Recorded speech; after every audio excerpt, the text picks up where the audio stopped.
Hi, I'm McCarthy, and I help people with their breakups. And today, why are breakups good for your growth? I was just talking to a client about this in a live coaching session. And there's a link down below if you'd like to book a live coaching session. And the interesting thing about growth is you don't really see it till months later or years later. You can't really put it in perspective while you're growing. It's kind of like when you think about it when you were a teenager and maybe you had a growth spurt. Did you know you were growing 5 inches or 3 inches? I had a growth spurt actually when I was about 17 to 18 of about 5 or 6 inches, I believe. I wouldn't know that unless it was being measured, which my mother had a door where she measured my sister and my height, each birthday. And so when you really think about it, you can't really see growth when it's happening. And this is sometimes when people talk about, the struggle. I just posted this on my Instagram. I think Joe Rogan said something to the effect that it's the struggle that's the good part. And you don't know the struggle till later on. It's the pain. It's the going up the mountain, right? Getting over some things. In breakups, when you come to that conclusion that they were a good thing, it won't be till later on. It won't be till maybe a year later, maybe months later. And then you'll look back and go, okay, that was a turning point in my life to make some new decisions. And I'm going to talk about that in 6 key areas I'll break down right now. Why are breakups good for your growth? And in some cases, excellent, outstanding. I mean, it's above good because it forces you to grow. Okay. And you're just not going to see it while you're in the process. And that's the tough part. You're in the middle of it and you're like, what is this? And going back to when you grow physically, some people when they're growing have growing pains, literally their legs hurt, right? It's a painful experience. But then a year or 2 years later, they're like, oh, wow, I grew 6 inches, 5 inches. Okay. Your soul's growing, your wisdom's growing out of a breakup. That's a guarantee. You're going to get out of it eventually. Okay. How long it takes? It's different for different people because they're different situations. We're all different with different fingerprints, different characteristics, and different personalities. Always remember that. Client I was just talking to earlier today. She won't meet another one like me or as special as me. That's absolutely true. She's not going to meet the same person. There's not an identical person out there. There's identical twins, but not identical personalities, not identical souls or characteristics. It's, as I've mentioned before, if you look at people that have 2 or 3 siblings, right? And their siblings are different, but they have the same parents. They have the same upbringing. They don't have the same experiences. They don't have the same characteristics. How does that happen? Same house, same parents or caregivers or grandparents or whatever. How does that happen? And so when you look at it, someone can date someone new that's similar to you or similar characteristics, but they're never going to be the same. So you're always going to be special. Special is unique. They're not going to find another one like you, and you're not going to find another one like them. But that's okay. That's actually okay. And the minute you start to embrace the idea that actually that's okay, we aren't going to find the person that's just like that. And the reason that's okay is it gives you an opportunity to meet someone that's better for you. Doesn't mean your ex was bad. It just means at this point in your life, you don't line up. I was just talking to an individual yesterday that's been married for 25 years. He's in his 40s. They got 2 kids. He goes, look, we were on a hike. And he said, look, if you want my perspective, I've been married a long time. It's number 1, it's trust. And number 2, it's your morals and values line up. Okay. I think it might be a little bit more to that, but that's a good base in my head. There's some circumstances involved that can get in the way. And now more than ever, content can get in people's heads and affect relationships. But let's get into this. Why are breakups good for your growth? Number one, they force you to look in the mirror. Think about that for a minute. Now, David Goggins, who has a great book on perseverance, on getting through things, he said he had this moment when he was 17 years old and he's taking a shower and he's shaving his head and he's like looking in the mirror and just basically going to town on himself. Like, you need to get your shit together. You need to do this. You need to do that. We, more than ever before, are spectators of other people's lives. We are telling other people what they should do. We are in love with the idea of following gossip about movie stars and famous people. And really, we don't take time to look in the mirror. And when you're in a relationship, what you do a lot of times is you go, you did wrong. You did wrong. You're not doing this. You're not doing that. And you're not taking the time to look in the mirror and go, what have I done wrong? What do I want to work on as an individual? And when you're in a bad relationship, you can't get a video camera taking track of your actions and then review it. It's amazing because when you look at like a lot of sports, American football, maybe even soccer, a lot of times they review tape. And I'll talk about basketball. Basketball is my favorite sport. A lot of guys are complaining about the calls. The referee did something wrong. They go back to the tape and they go, oh shit, I did foul him. The tape doesn't lie. When you're in the middle of a relationship, you're not recording anything. So someone goes, you did this, you said this, you did that. No, I didn't. If it wasn't recorded, people's stories and actions are remembered however they want to believe them. But when they go back to video, it's like, oh my God, I did do that. Now, when you're alone and you're out of a breakup, sometimes you start reflecting. You're like, actually, I could have done this better. Or actually, could have done this differently. So when you're in a breakup, it forces you to look in the mirror. Number two, you have to start doing things as an individual. Now, if you want to become a true blue adult, if you want to become someone that's growing out of immaturity, becoming someone more self-reliant is a phase in your life you should do. And if you look at prehistoric cultures or the history of time, a lot of cultures have a situation where they send a kid at 16 or 15. You might have seen this in the series Vikings, which was a great series on Netflix, where they send off, a kid that's 16, 17 into the mountains to go on a hunt by themselves, to rely on themselves. People don't do this anymore. I'm not suggesting that, but I think you understand the concept of what I'm saying. To start doing things as an individual is not the answer of your life, but to have a phase in your life where you start to do things as an individual is growth.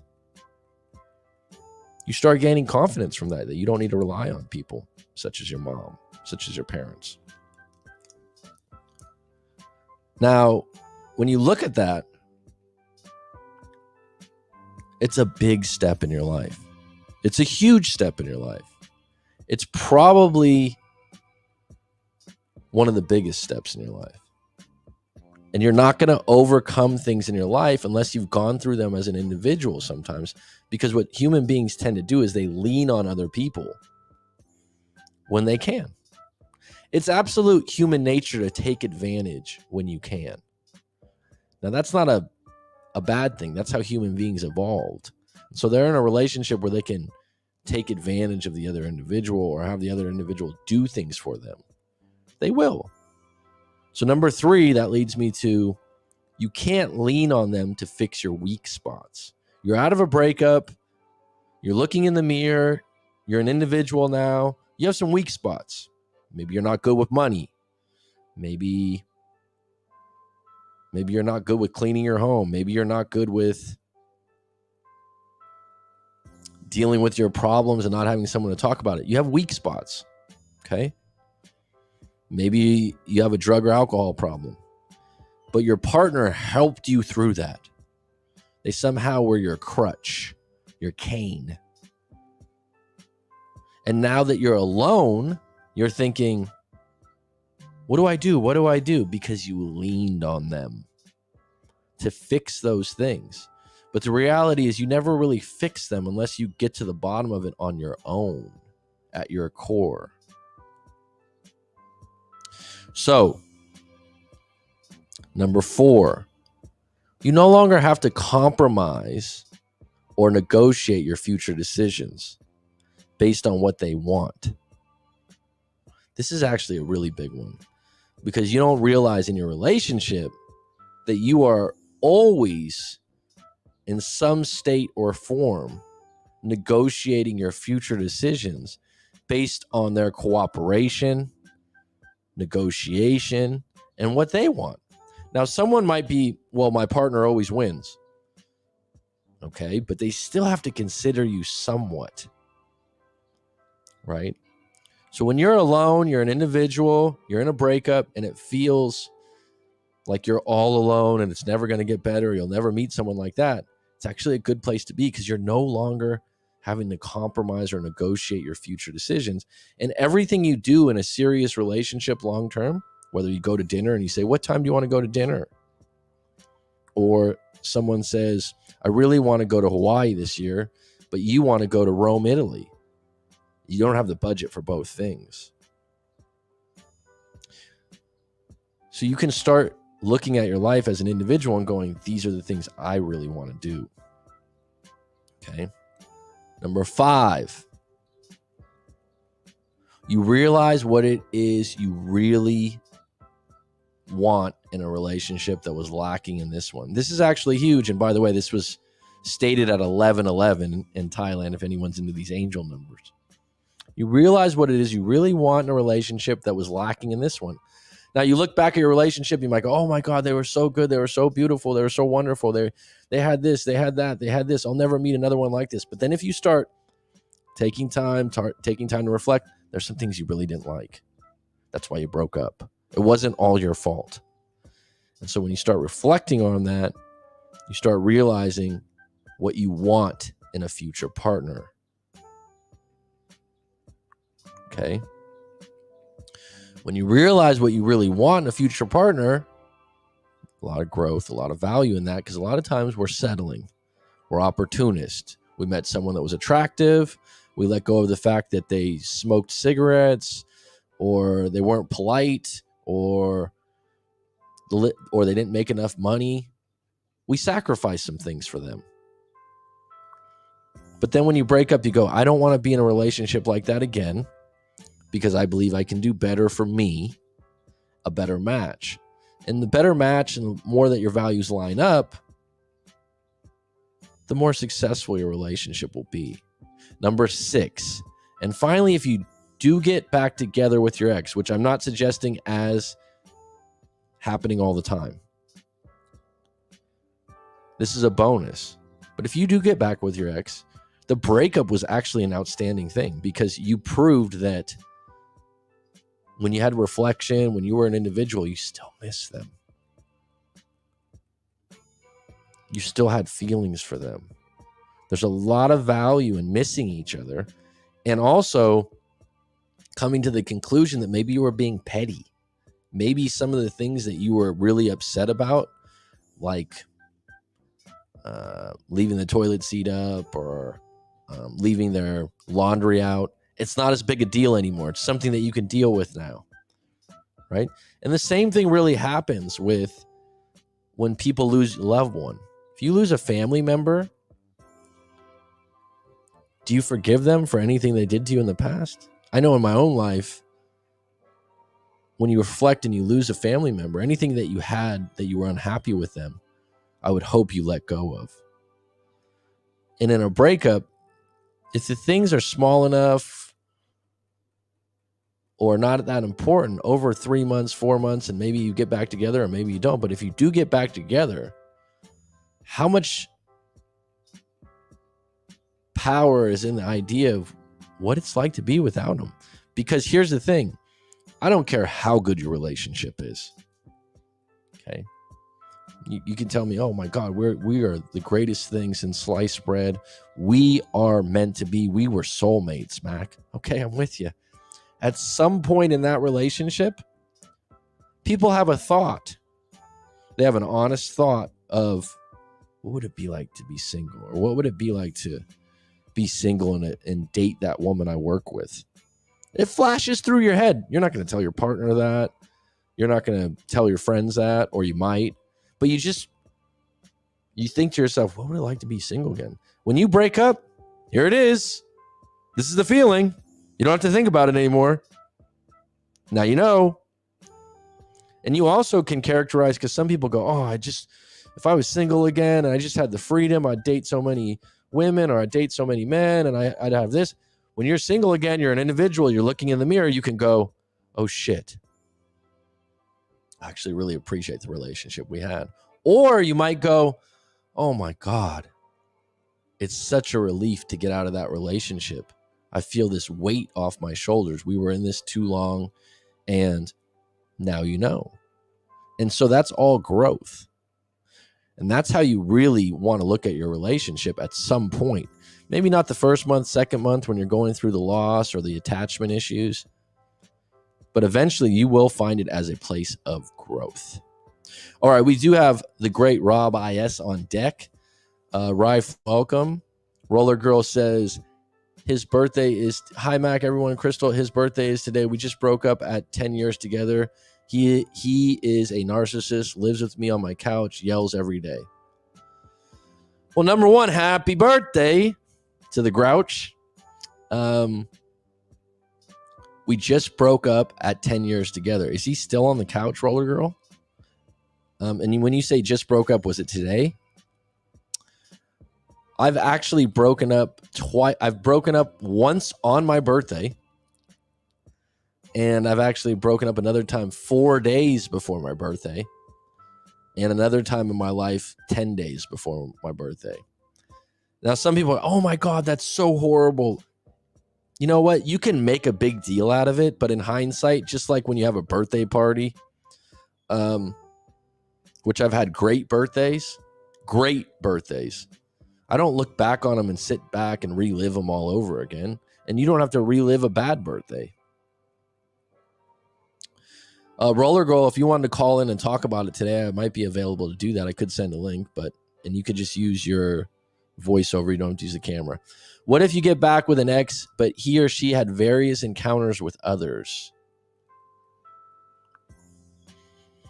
Some people can't let that go, I would imagine. What if you get back with an ex, but he or she had various encounters with others? I mean, you capitalize encounters. That's a broad term. Are you saying intimate encounters? Elaborate a little bit, Rob, please. He lives on my couch. Well, okay, so you guys have been 10 years together. Why is he still living on your couch? I've had these situations before where an individual is destitute and you need to take care of them and they don't have anywhere to go, and you feel trapped, or you feel like there's nowhere to go. But really, it's narrow thinking. And Roller Girl, you've been coming on the show for a while. I'd highly recommend doing a live coaching session, and maybe we'll do a little bit of hypnosis and EFT, the tapping technique. I mean, if you've been together 10 years, you need to talk about this. So if you don't want to call in because you might listen in the background, book a live coaching session. The link's below. If you don't find the session helpful and useful, I will refund you.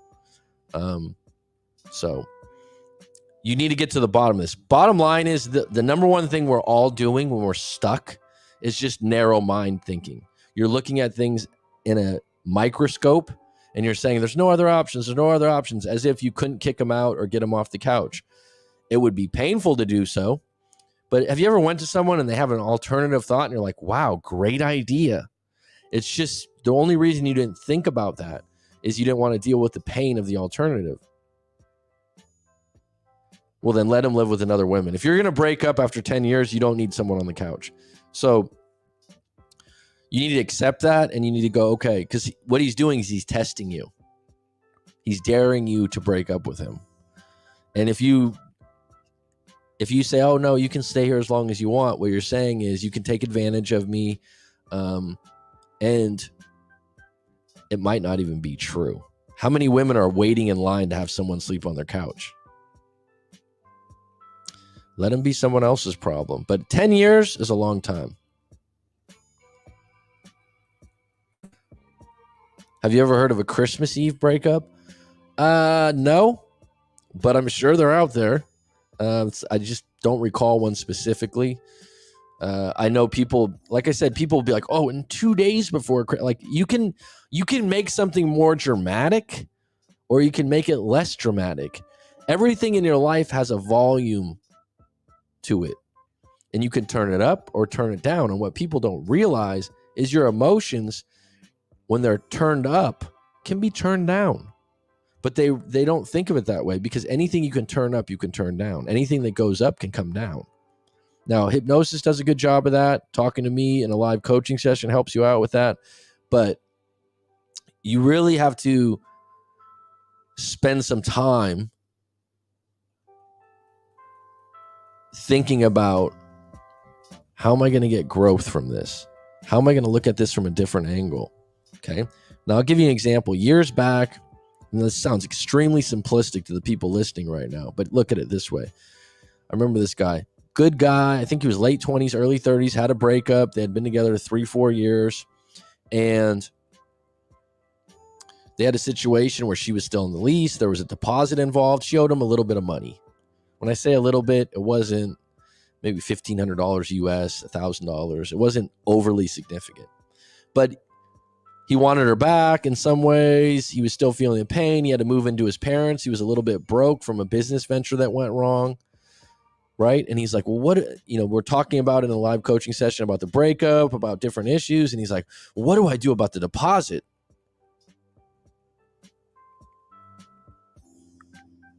What do I do about the deposit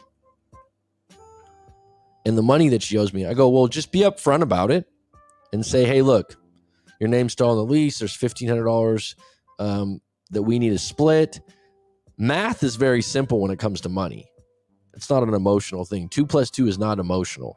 So you can just go, hey, this is what we signed up for. I'm okay with the breakup, but this is what you owe me. Let me know when you can pay it. And he was like, wow, that's great advice. He was just tying that in with the other things. He wasn't treating it as a separate thing that was money-based, that they had an agreement. They signed a dotted line on a lease. So he had a right to ask for that money. It wasn't him being a jerk. And she actually responded like, okay, I get it. Now, if an individual was to say, oh, that's all you care about, you just care about money, it's like, well, we made an agreement about renting this place together. And I'm honoring the agreement and I'm asking for the money back. Now, if you can't pay it right now, okay. I just want you to be aware of it. And can we get a deadline or a timeline to get that paid? Because that's something that, if it's not your pleasure to just pay that, then don't do it. But when we talked to him, he was just looking at it like, what am I going to do about that? Because in his head, he somehow believed, well, if I ask for that money, she's going to get upset with me and then she's not going to come back. But the reality is, after we talked about it, she wasn't going to not come back because of the money. She had all these other reasons. And if someone's going to throw in your face money, money, money post breakup, they care about money more than you do. If someone starts saying, oh, you just care about money, oh, you just never cared about me, they care about that more than you do. They made an agreement. They need to keep their word on. Now, if they don't, you can find a way to forgive them, accept it, or let it go. But you need to ask, right? Now, if you're a millionaire, you got umpteen dollars, you're like, don't worry about it. It's my pleasure. I don't care. I really don't. But don't tie the money to them coming back to you. They're separate things. Okay. I had another guy. He had a engagement ring that he had bought his fiance. They ended up breaking up because of him. He broke off the wedding. He broke off the engagement. He was honest with me. He was seeing someone else when he told the truth to me. And then they tried to get back together. She was like, no. She was upset. She was brokenhearted. She was upset. And he goes, hey, should I ask for the ring back? Because I'm still making payments on the ring. Now, in that specific situation, I said, look, if you want to break up with a fiance that you got a ring for, that you committed to, and you're the one that broke up with her, you can ask for the ring back, but she has a right to keep it. because you gave her that ring. You didn't say to her in the beginning, hey, when I give you this ring, if things don't work out, give it back to me. You see what I'm saying? And it was he goes, I'm still making payments on it. I go, I understand that. But you gave her that ring and you didn't tell her, when I give you this ring, I want it back in case we break up. Right? People that get divorced, I don't think ever ask for the ring back. It's pretty. Now, if someone's helping someone out with a car payment and they're like, hey, look, if we end up breaking up and we're in a relationship that's only 6 months in, I do want the money back for this. If it's stated in the beginning, then you have a right because you were clear with each other. It's about keeping your word. It's about keeping your word. And so he decided not to get the ring back. And she told him, actually, no, I'm keeping the ring. You broke up with me. You embarrassed me and my friends and family. She had a reason. In that particular case, I was like, you did. You gave it to her. That's a different circumstance than having a lease together. And the other part of that is once you ask, you put the ball in their court. And if they refuse or they come up with some BS reasons, well, that's on them. But you still need to ask, right? I am growing like a warrior. Outstanding, Miguel Coronado. I said, okay, go ahead. Narcissists always have a supply for attention. I believe you that this individual is a narcissist, and I've dealt with him before. But I'm not sure it helps you to keep going there with it because you still got to deal with the person and the individual problems. The individual problem, he's on your couch and you're broken up. Okay. He's still controlling a part of you and getting in your head. The greatest part of breaking up with a narcissist is when you're free and clear of them and you feel like, oh my God, this is so relieving because they're so manipulative. That when you actually break up with a narcissist, a true blue narcissist, you will be absolutely thankful for your time alone from them. And that's your evidence that they really were a narcissist. If they're not a narcissist, you'll be seeing some good things about them. Beckoing to everyone that'll listen, narcissist, get him off your couch. Narcissist or not, you're broken up. He's got another place to go. Go. Hey, and if he's, oh, well, you know what? He starts and go, hey, look, I got some things to do. I got some shopping to do. I'll be out of the house for 3 hours. I have no problem with that. Please get all your things. And when they're moving out, make sure you're not there because they're going to try to sneak in some manipulative, make you feel guilty move. And so tell him. If he's a true blue narcissist, go, hey, I'm going to give you 3 hours. Pack up all your stuff, contact that woman and get out of here. And it's like you said, it's going to hurt. You're going to cry. Maybe go to church, go somewhere in nature, a park, somewhere nice. I don't know, but get away. Do not be on the scene. But this idea that, oh yeah, he's a narcissist, he's on my couch and you have no power. It's your place, right? The minute they say they have somewhere to go and you go, okay. And they'll go, what? It's just easy like that? Yeah. Do not be there. Okay? And if this is a true blue narcissist, when you get back in the next couple days and you're in bed at night, you're going to go, oh, you're going to breathe deep and you're going to go, oh, it just feels better not having this individual here. And if he goes, oh, I need 2 days, I need 3 days. Go, you know what? That's not going to work for me. You have someone that you said was available. Call them up. I'm going to give you 3 hours to leave. Challenge them. And then you'll see what their real intentions are. And set it to 8 and time. Like I said, hey, tomorrow, 1 o'clock, I'm going to be out of the house for 3 hours. I'd like you out. And if they come up with some reasons, go, that's not going to work for me. We're not together right now. And I'm okay with that. And I accept the breakup. I respect your reasons. It throws them off. Stop fighting about anything small. If they bring up something about you or something about, go, hey, look, we can contact each other through text and email if something comes up or you left something or your laundry's still coming back. I don't know. But when you deal with a true blue narcissist, you're going to be relieved. It's like being entangled in one of those tuna nets where the dolphins and all those things, you'll be unentangled. It's going to feel actually really good. The homosexual will become a style of life soon for most of the people. At least in U.S., 63% in U.S. are living paycheck to paycheck. Economic is killing real love intentions. Sabina, I always respect your opinion a lot, but when people come up with like 63% of people in the U.S. are living paycheck to paycheck, I don't even know how that's proven, right? That's sad if that's true. The idea that economics is killing real love intentions, that's an opinion, okay? To believe that is to impose some negative thoughts. I mean, how do you get to 63%? Where'd you get 63% from? How is it a federal fact? How did the federals, how did they get that information? Where is the information from? How are they collecting 63% of a population of over 300 million people? They talk to every American person I think we're at 370 million. They talk to everyone in the population. I know, but how, from the federal government, how do they get that information? Whenever you come up with stats, how are they getting the information? I know it's coming from the Fed. It can be manipulated. Did they talk to every human being, and how are they coming up with that? How are they coming up? 63% of the population means 170, 180 million people. How are they getting that information? Think about that. I'm not saying it's not true. I just want to know how you come up with that with a population of 370 million people. And then how is it proven that economics is killing real love intentions?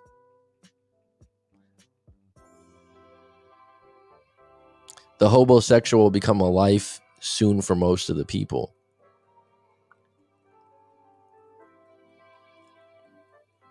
Okay, U.S. Congress did some research, but how does that... All right, so it was on TV. What channel?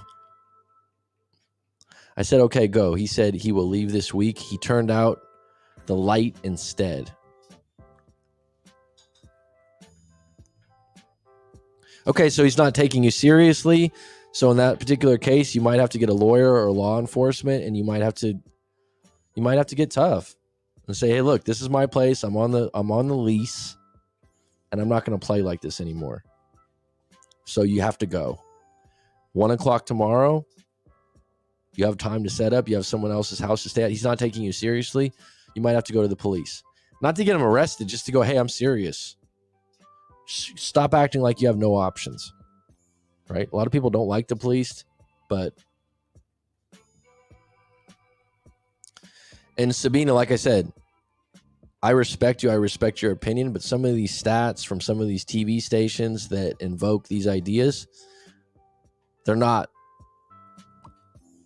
There's no... Like when someone says 63% of the people in the U.S., how do you get that? How do you get that information? You'd have to survey the whole population, which I don't believe is done, because just for starters, I have a niece and nephew. I have parents that I'm pretty close to. I talk to regularly.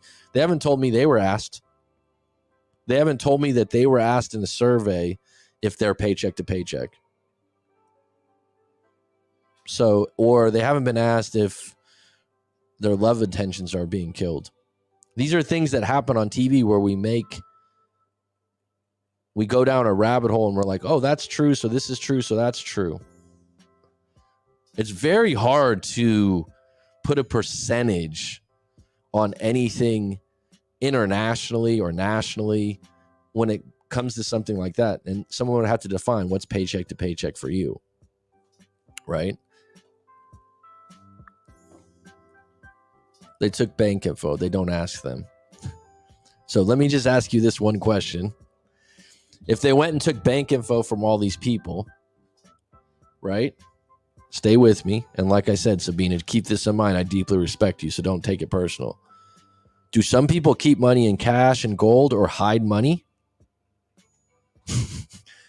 Some people that you would look at on their bank statements, is it possible they have money in their closet or gold or silver?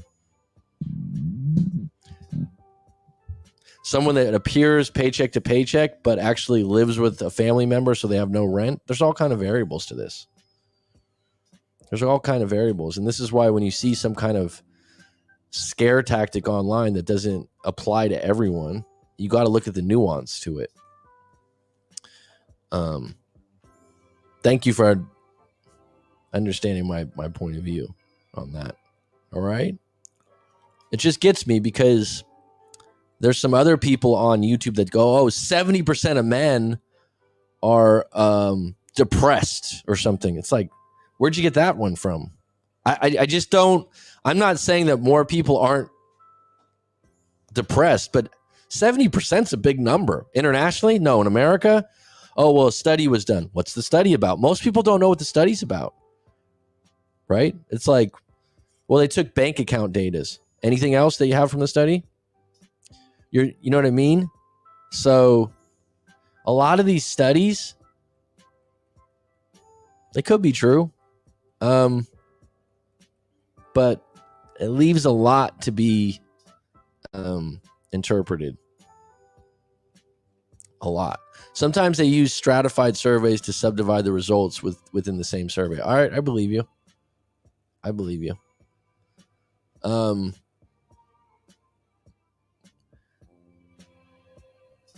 It's funny because someone I saw on a YouTube channel recently was going through a survey. It was kind of funny. It was on Rich Cooper. You know Rich Cooper, B? B just walked in. I got it. And he's showing the survey. I'm going to talk about what the survey was for in a minute.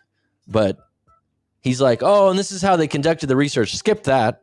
I'm like, in my head, I'm like, okay. Because it was an international survey on the size of men, if you can understand that, right? And he did a whole show on this. He found a survey that was on. He found this information online, and then the part that was like how they found this information, he was like, let's just skip that. And I was like, what? Throw that out. Right? It's like in my head, I'm like, okay, this is how we conduct research.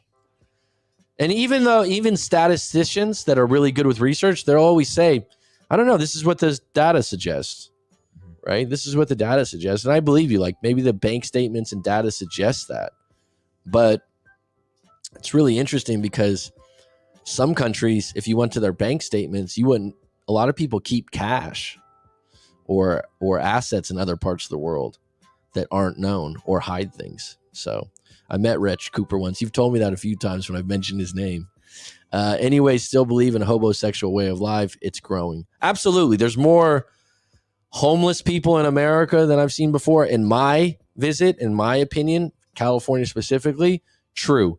I don't know if there's going to be more people hobosexual way. Have you ever heard of this term, B? Hobosexual? It was thrown around before in the chat and stuff, but I really don't know. So a hobosexual would be, and correct me if I'm wrong because I don't know the Webster's dictionary term, but someone that would sleep on the couch, or he doesn't make any money and they're living off their partner, or they're living off other partners. Is that what I'm supposed to believe about that? I would say if there's more homeless people, the economy's down. Yeah, that would probably be absolutely true. The circumstances of the hobosexual that we're labeling would probably be different. So what's interesting about that is, for example, I knew a guy that was a client of mine. This is like 4 or 5 years ago. And by the way, Sabina, from Austria, lived in Austria. And while we were doing our coaching, this guy was in his mid to late 40s. Great energy about the guy. And he was a massage therapist, male. Okay. And he said for 3 years he didn't use the word hobo, but homeless. Mm-hmm. So those kind of line up together, yeah. Right? I don't really call people hobos. We didn't use that in California English. Have you ever called someone a hobo? Is a hobo more of a? Can you look up what a hobo is? Yeah, but from my understanding, it was somebody that like travels. It wasn't somebody that just like is homeless on the street, but somebody has like a sack that they travel around, and they're like, you know what I mean? That's what I always thought. But I'll look at it. But someone that's a hobosexual, I just looked it up. I thought, Sabina, you've been with me long enough that some of these stories are repetitive. So stay with me. There are some other people on the channel, but I have the Urban Dictionary version of a hobosexual. Yeah, tell me. It's a person of the opposite sex who comes to visit you and wants to stay and live with you and start a relationship because they are homeless. That's what a hobosexual. So they are homeless. That's the Urban Dictionary. I don't know how. All right, so. Right. There's more homeless than ever. He was homeless for 3 years. And I was like, wow, I would never think he had 3 kids, successful business. Obviously, he had come to me for a breakup, so that wasn't working out, right? But I was like, so what? He lived in like a basement of a church or a school where he said like the door was unlocked. So he found a way, right? One thing about being homeless, human beings are highly resourceful. This is fucking incredible how resourceful we are. Like, right? If we dumped B on an island, I would hope he's going to find water and food at some point, right? Yeah. If not, he's going to die trying. Right? Uh-huh. And then you're going to get resourceful. You're going to find a way to, build nets to like, right? I don't know if you're going to be successful as, Tom Hanks and you know what I'm saying? I'm just going to follow but you would come up with ideas to eat. So I think when people are homeless, it's incredible with some of the things they come up with. Because I was like, for 3 years? But here's the thing that's interesting about homeless. And I'm glad you brought this topic up, Samina. Thank you for bringing it up. Their circumstances of how they got there are always different. So some people just group them in as like losers, alcoholics. Oh, they don't care. It's like, so when I asked him, like, what happened? He was like, I'm in another country. I knew I couldn't call my dad. I was in my 20s and I had nowhere else to go. And I said, but what, you were doing well before then. What got you homeless? He said he had a horrible back injury where he basically fell out of his shower tub, slipped, and I don't know the exact injury, but it was an injury to his back that was so debilitating that he couldn't work. So he lost his job, he lost his apartment, and he just didn't have someone to call to go, hey, can you give me a couple grand to get on my feet? He was like, I knew I couldn't call my dad. I forgot what his relationship was, obviously not well, and he was in a different country. So he said after he lost his job, lost his apartment, it was just depression. And then he found this place that was, like I said, some kind of basement at an auditorium. And I think the janitor left the door open for him. So he got by somehow that way. Right? And this story later on, if you met this guy, you go, 3 years? I don't know what he did to beg for money or get money, but the circumstances where he just didn't have anyone to bring him up. Okay. Freeloaders. Yeah, sure. So, yeah, is there going to be more of that? Yeah. If you're in that situation, though, you have more power than you think. If you're a real softy for people like that and you want them on your couch, I mean, there's a website called Couchsurfing. I remember a friend of mine here in Phuket that was a teacher was like, oh, we got some couch surfers in town. I was like, excuse me? Yeah. They're met this guy. I was throwing a barbecue and the food was free. The guy almost cleaned out the fucking barbecue. It's resourceful. No, I'm serious. He showed up at the place. He's just couch. He's like, yeah, man, I've been around the world. I just quit my job, dude. Da-da-da. And I'm like, cool, man. I was looking at my friend. I'm like, all right. I swear to God, cleaned out the food. I look over at my girlfriend at the time. This was like 8 or 9 years ago. Usually there's like a plate to take home. I had some shepherd's pie. I had good food there. The guy cleaned it. And he was just, it was, you know what I mean? It was just like, almost was like, thanks for bringing them. Scavenger. Yeah. And he was proud of it. He found a way to become that person and get by. Right? I said, I remember I go to my girlfriend. I'm like, oh, where's that extra shepherd's pie we're going to take home? Like, usually I have a take home plate. She's like, he ate it. I'm like, stayed till the end. He was the last guy there, having as many beers as he could. You know what I mean? But that's what you get when you throw a free barbecue, right? You can't have any limits to it, right? It's like, no, you can't have food. I like to think I'm not like that, but you know what? We're all different. We're all different. My boyfriend is 62 today. Well, happy birthday. Sad for some people, but God gave us all the tools to be functioning. Joe Helka, welcome. Like I said, we're more resourceful than we think.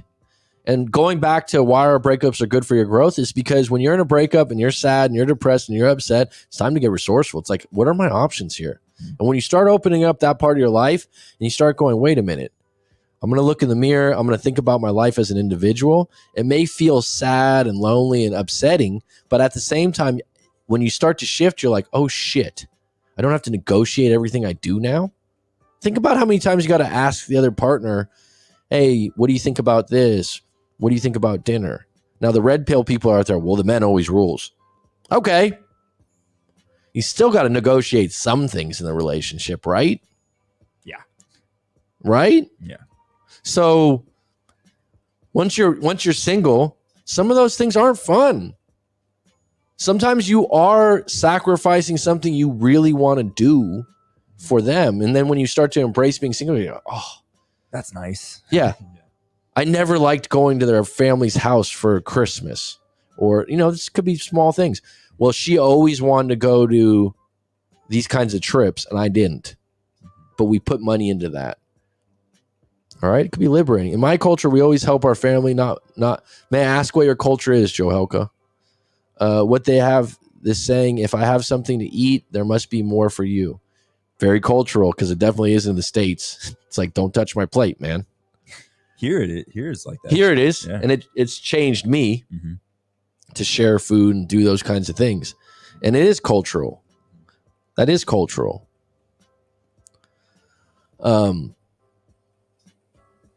What's up, Justin Brown?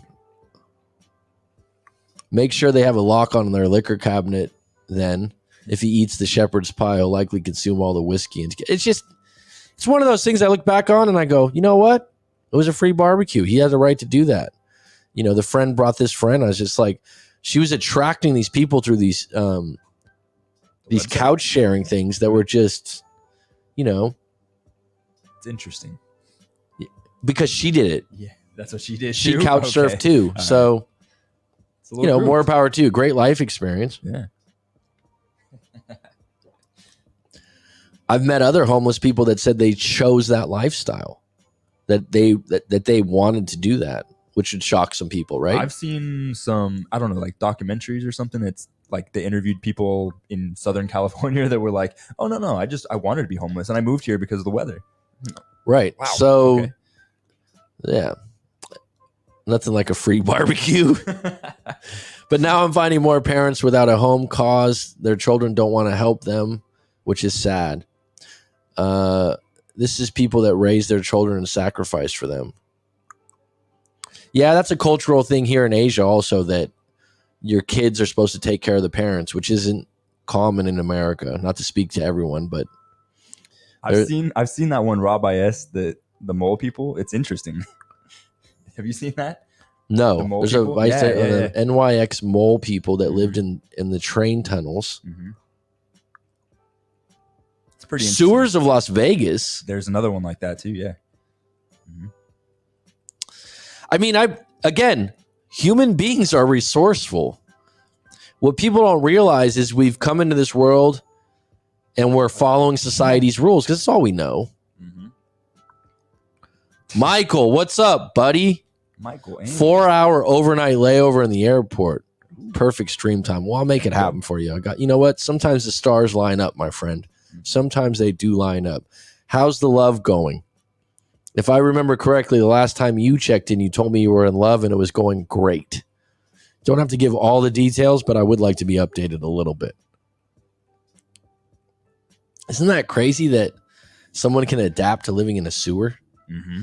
Oh, dude, the guy that lives like the mole people that Rob IS is talking about, he made like a legit apartment down there. I mean, it's a apartment. Like it's like a little. He found like a little, I don't know, cubby or like like a little space. You know what came to mind when I thought about that is Splinter. Oh, the the head rat of the Teenage Ninja Turtles. Yeah. And remember when they made the Teenage Ninja Turtles movie? Mhm. They had like they lived down there. Casey. I'm a full-blown, wonderful relationship. Very healthy and secure. Outstanding. Awesome. Wow.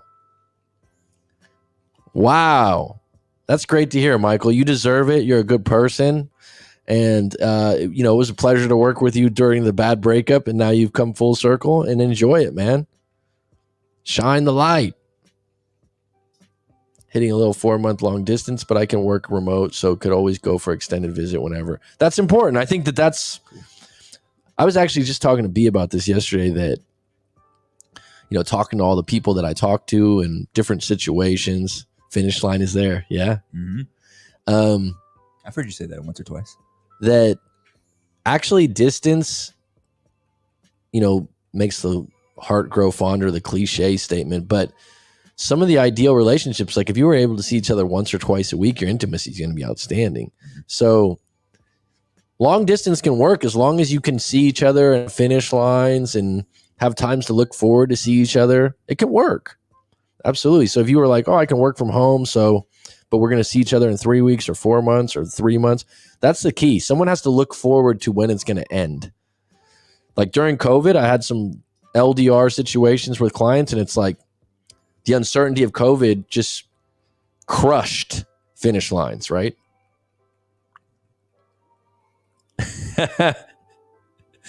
Watched a lot of old vids. How was it? Because I look back at some of my old videos and I'm like, wow, the production has changed quite a bit, and the maybe the advice would be a little bit different now, just because I've evolved as a coach, right? So I'm curious about that. But finish lines are number one. There's an expiration date on long distance, being that if it's going to be 2-3 years, and your locations count. So if someone's living in New York City and you're living in Oklahoma on the farm, the person in New York City is more tempted, right? They're going to be more tempted to do something. So it makes a difference.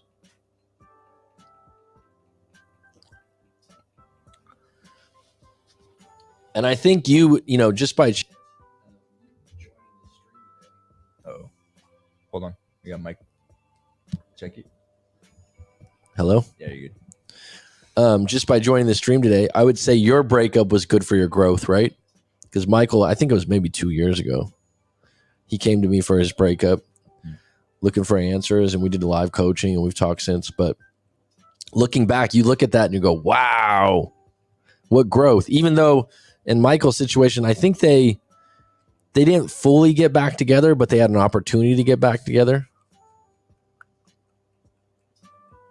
Right?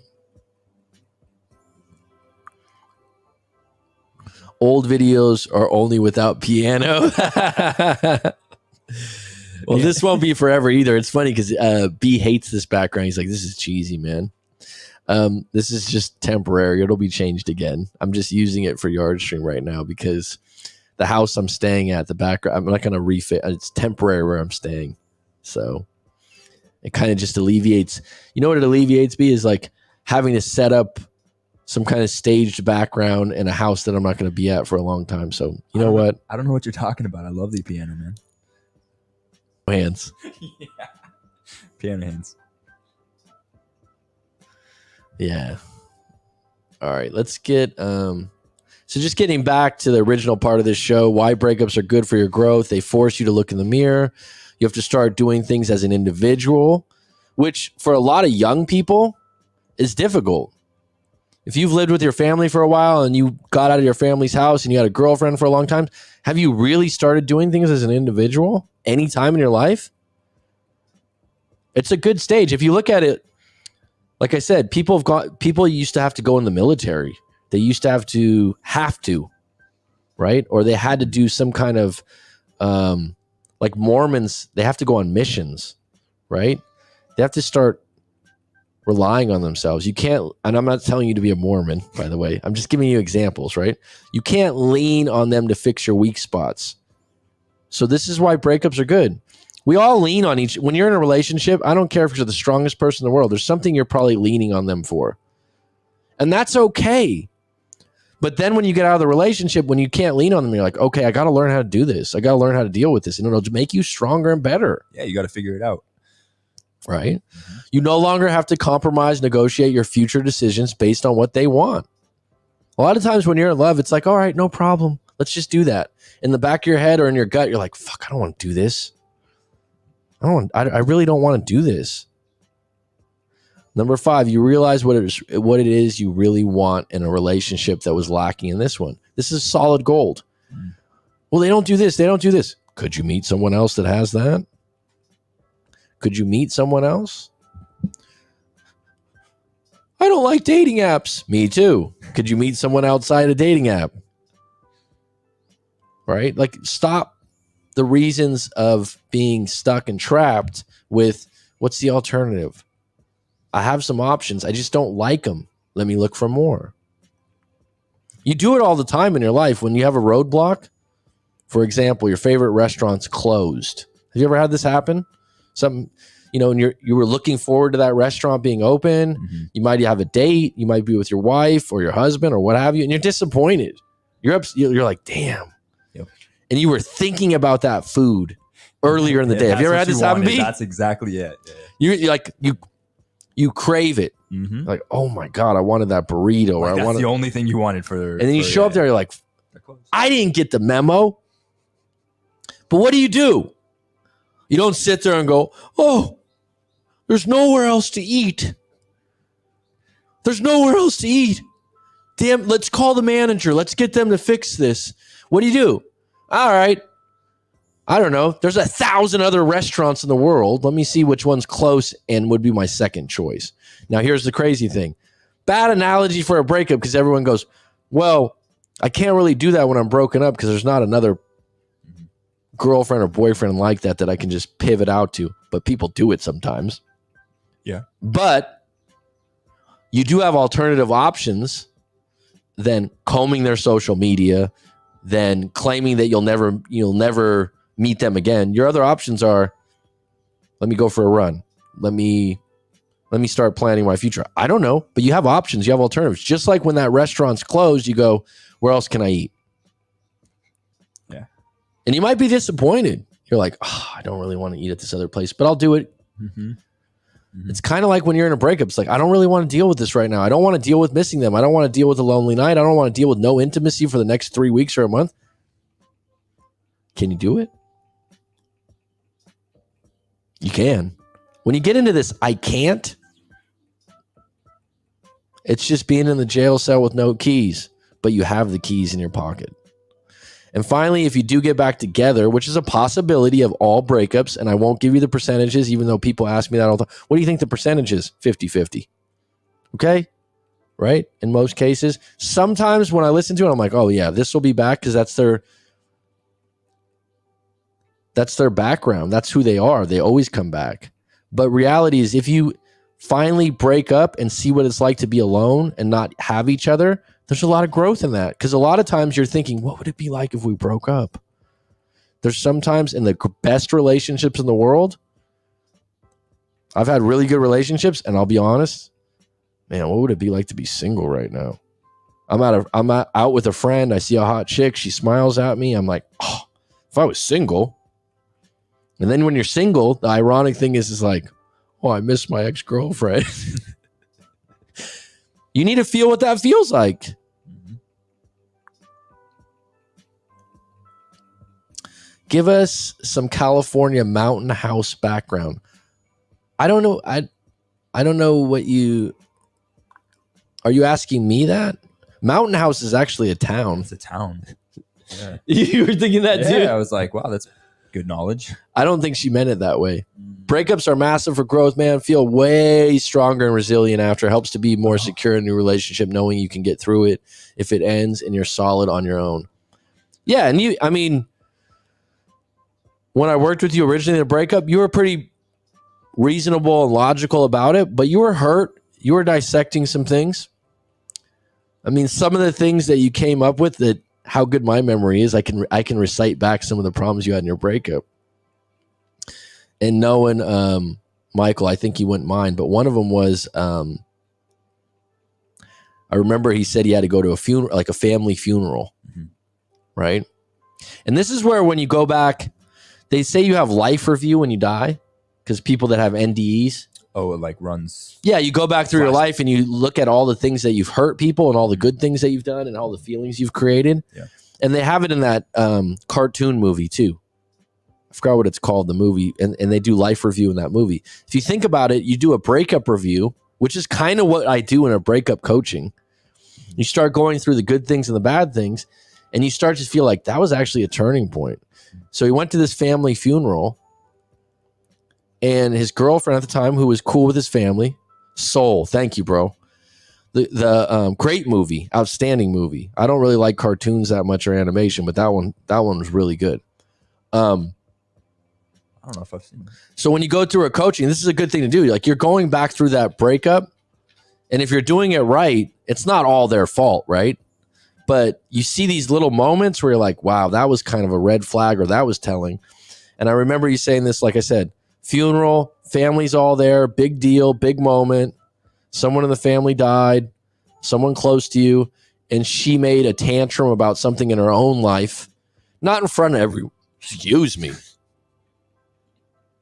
Did you hear that one on the mic? Yeah. Jeez. That's when you talk a lot and you don't take breaths.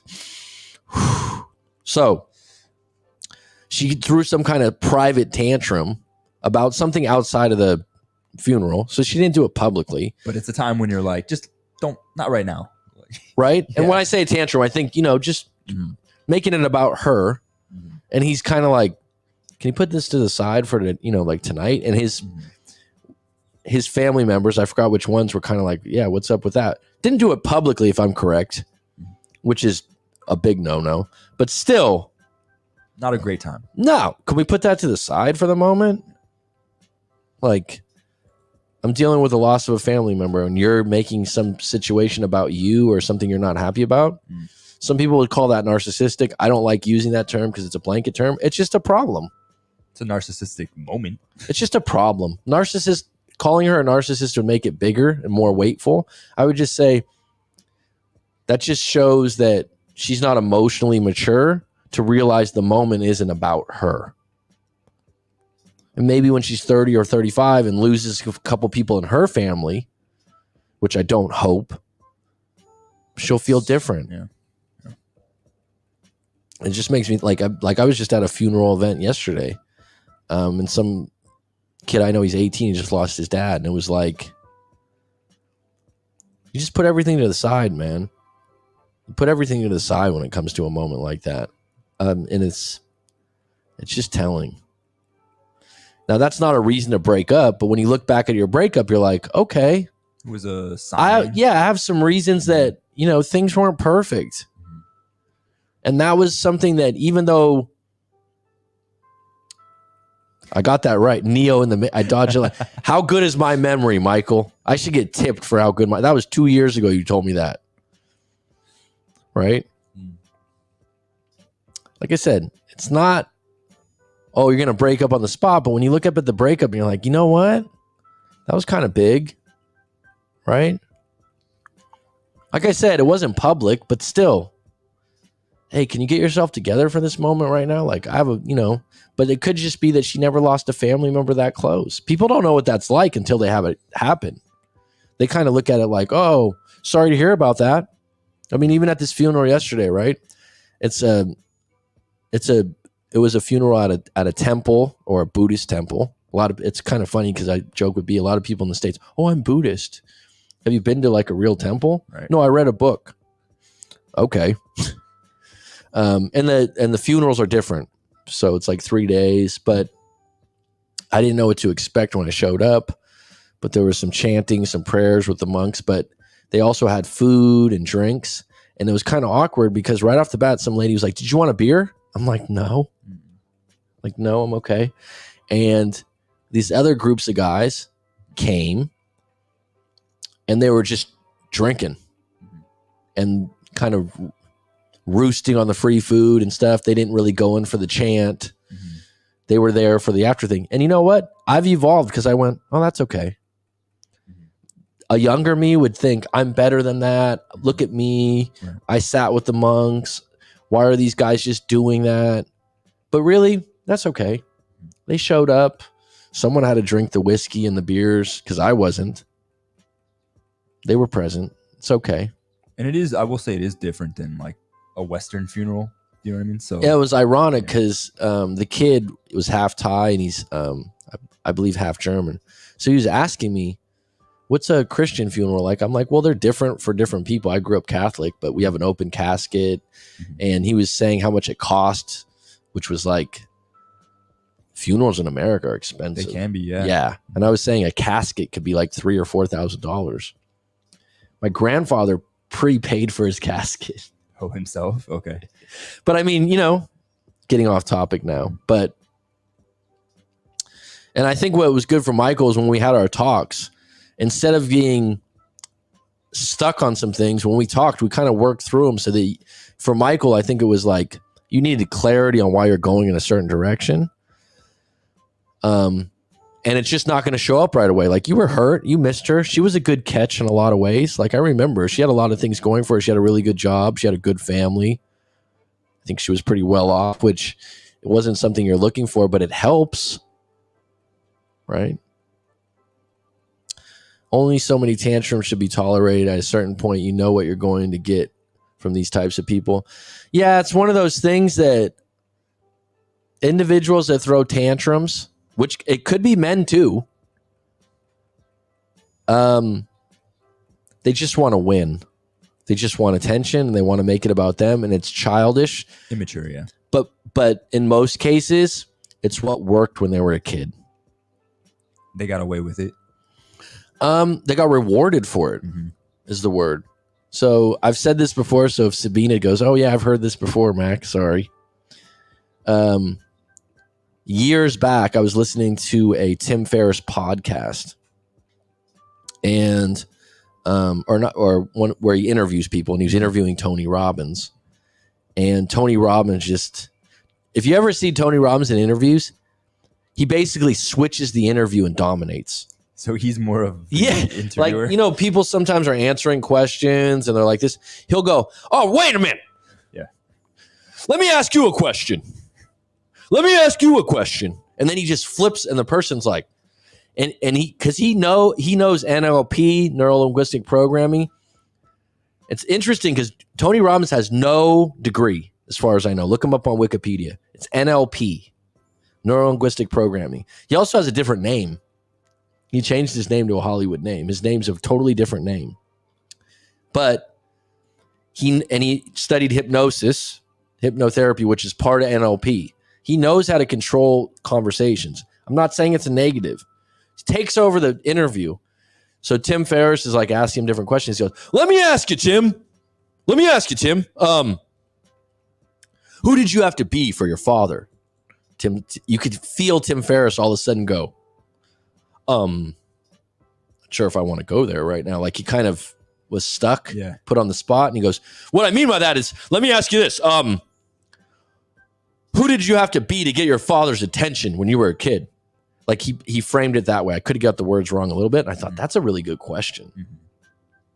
It's a question we should all ask ourselves to kind of see how we like to get. We all kind of want attention, whether we admit it or not. It's human nature. So who did you have to be to get attention? Yeah. And if you, and Tim was like, you could tell he was uncomfortable. And he's like, well, and he goes, well, let me ask you this then. Who did you have to be for your mother to get attention? And he was like, well, actually with my mom, it was, we did a lot of things with like science and discovery. So that was really cool. Like, go to the beach, we'd build things. She'd help me and it lines up perfectly with Tim Ferriss as a experimenter. He looks for ways for shortcuts, right? But then when he came back to his dad, it was kind of like he didn't want to share that part. Stuck. And I don't know what happened with his dad, but it was uncomfortable. But right there, Tony Robbins took control of the interview in an instant with that kind of a question. Going back to when people have tantrums, a tantrum is a way to get attention. Am I right? I mean, if I see someone throwing a tantrum, crying in a supermarket, and I'm not their parent or relative, I'm like, oh, what a brat. Or can you keep it down, please? But the parent or the person taking care of them is like, number one, they might be insecure about the fact of like, let me just calm them down so I'll get them the toy they want because I'm embarrassed in the supermarket. Number two, I don't want to look like a bad parent in public. But the kid is taking this all in. Is it working?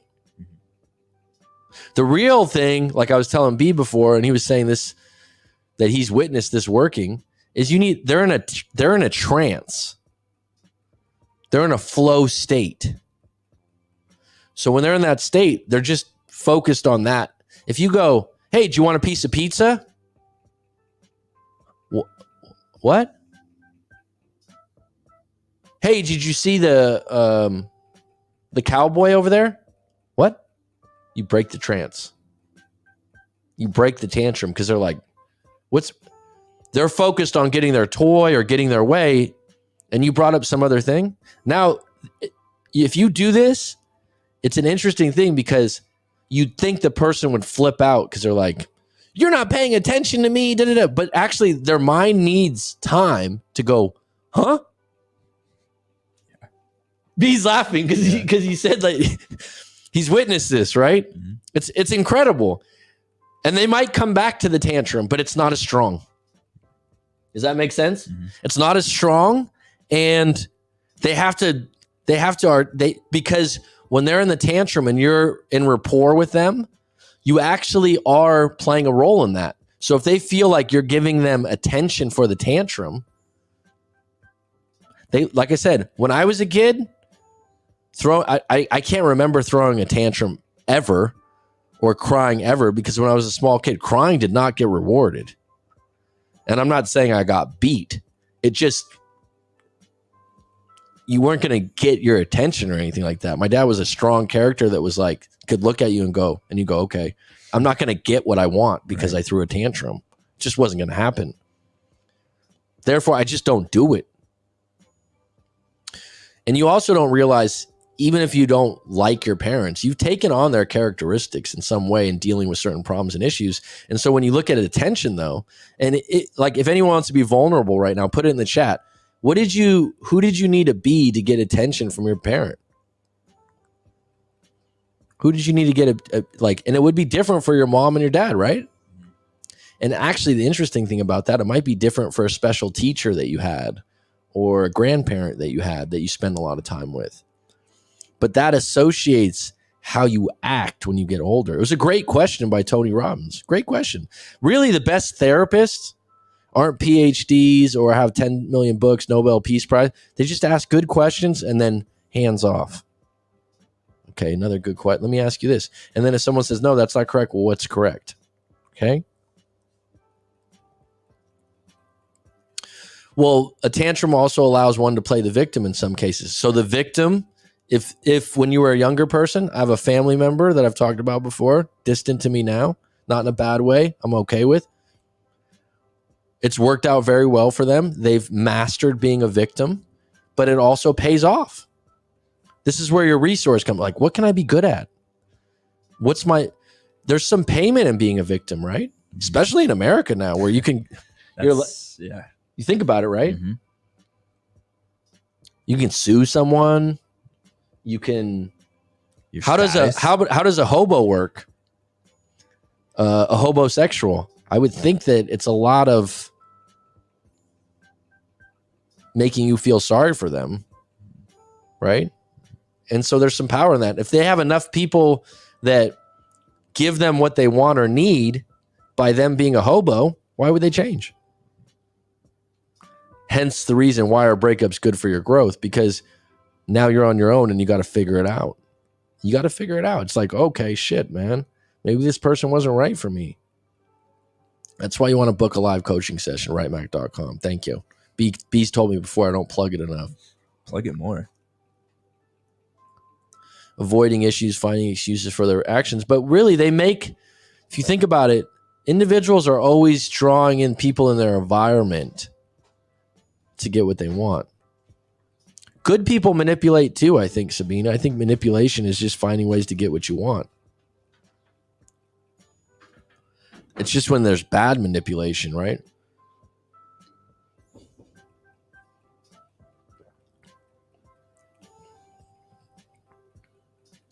If a person dates an immature person yet makes excuses for their actions, that's even worse. Okay, so let's talk about that for a minute. What people will generally do is find the trade-off. So, as you've heard me say before, a lot of men, the trade-off is she's gorgeous and the intimacy is outstanding, or she's just gorgeous, right? So, in lieu of that, I'm okay with giving her my credit card to go have a day at the mall. In lieu of that, I'm okay if she throws tantrums. In lieu of that, I'm okay being the doormat. Right?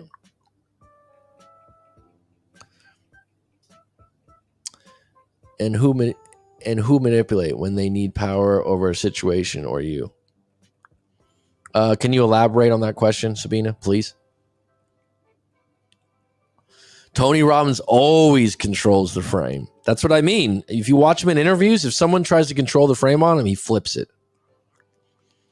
Yeah, good people manipulate too. It's kind of interesting because we always think of the word manipulate as being totally bad or wrong, which I always did for years. But I think that you can manipulate people in a good way. You can have positive reasons for that.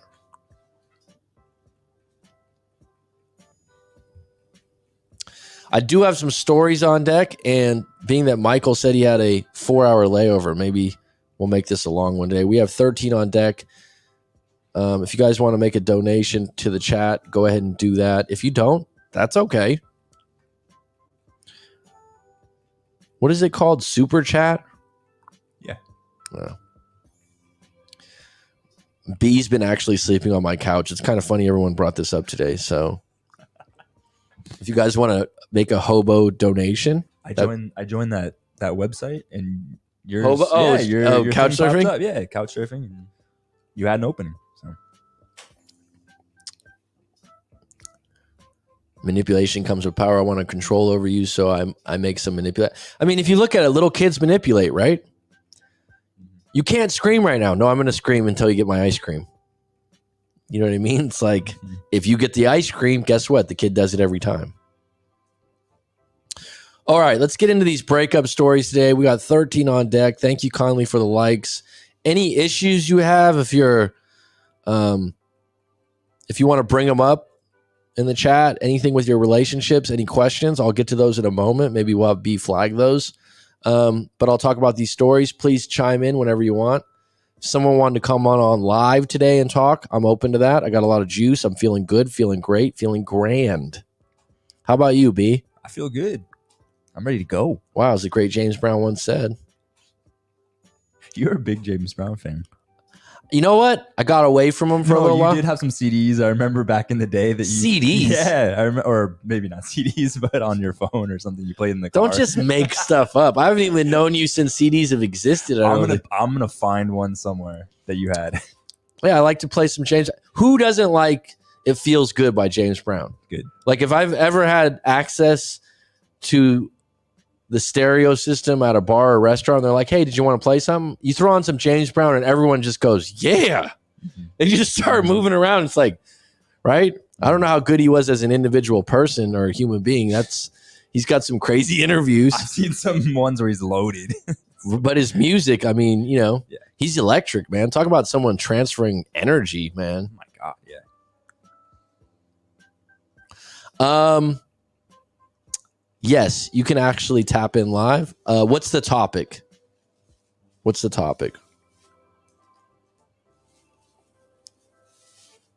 I like that. You can definitely tap in live, Michael.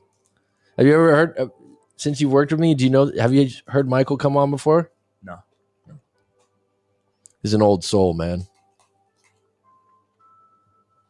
I don't know how old Mike is now, but he's in his early 20s, and someone was like, you're how old?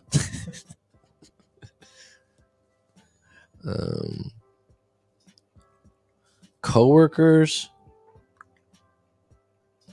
Ooh.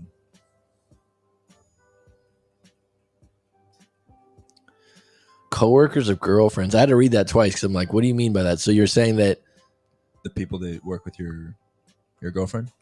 Oh, because this is how good my memory is. Your ex-girlfriend had a coworker that was putting the moves on him, right? I actually could shed some light on this, dude, because I've dealt with it. Can guys and girls be friends? I think so. I've talked about that before. Andrew Tate does not believe so. Oh, yeah. Well, that's just polarizing. Yeah. All that is when someone, all right, I'll let you in. I'm sorry. I'm going to go on. Fuck, man. You know what it is? I didn't eat that much and I had coffee. And when I do that, it's like a jet boost, man. Someone spiked your coffee. No, I had coffee, but I mean, if I don't eat in the morning, it actually gives me more energy. You never did intermittent fasting? No, man, I'm too slim for that. I've done, like I said, the detox for 3 weeks. I lost like 10 pounds in the first week, man. My metabolism or gut bacteria is too strong. I lose weight easy. You can still eat the same amount of food. You just have to eat it in a shorter window. Who made you a dietitian, dude? I'm just saying. What is this? Like you watched a couple of Andrew Huberman episodes and now you're giving me directions on how to do intermittent fasting? Come on, man. Jesus Christ, man. You could learn something, you know? I'm thinking, though, like one of the things we do down the road on this is we can fully review Andrew Huberman or Tim Ferriss on some of their really good interviews and kind of comb some notes. I think that would be highly useful. The stream key is in there. Wow, Mac. I'm just giving it.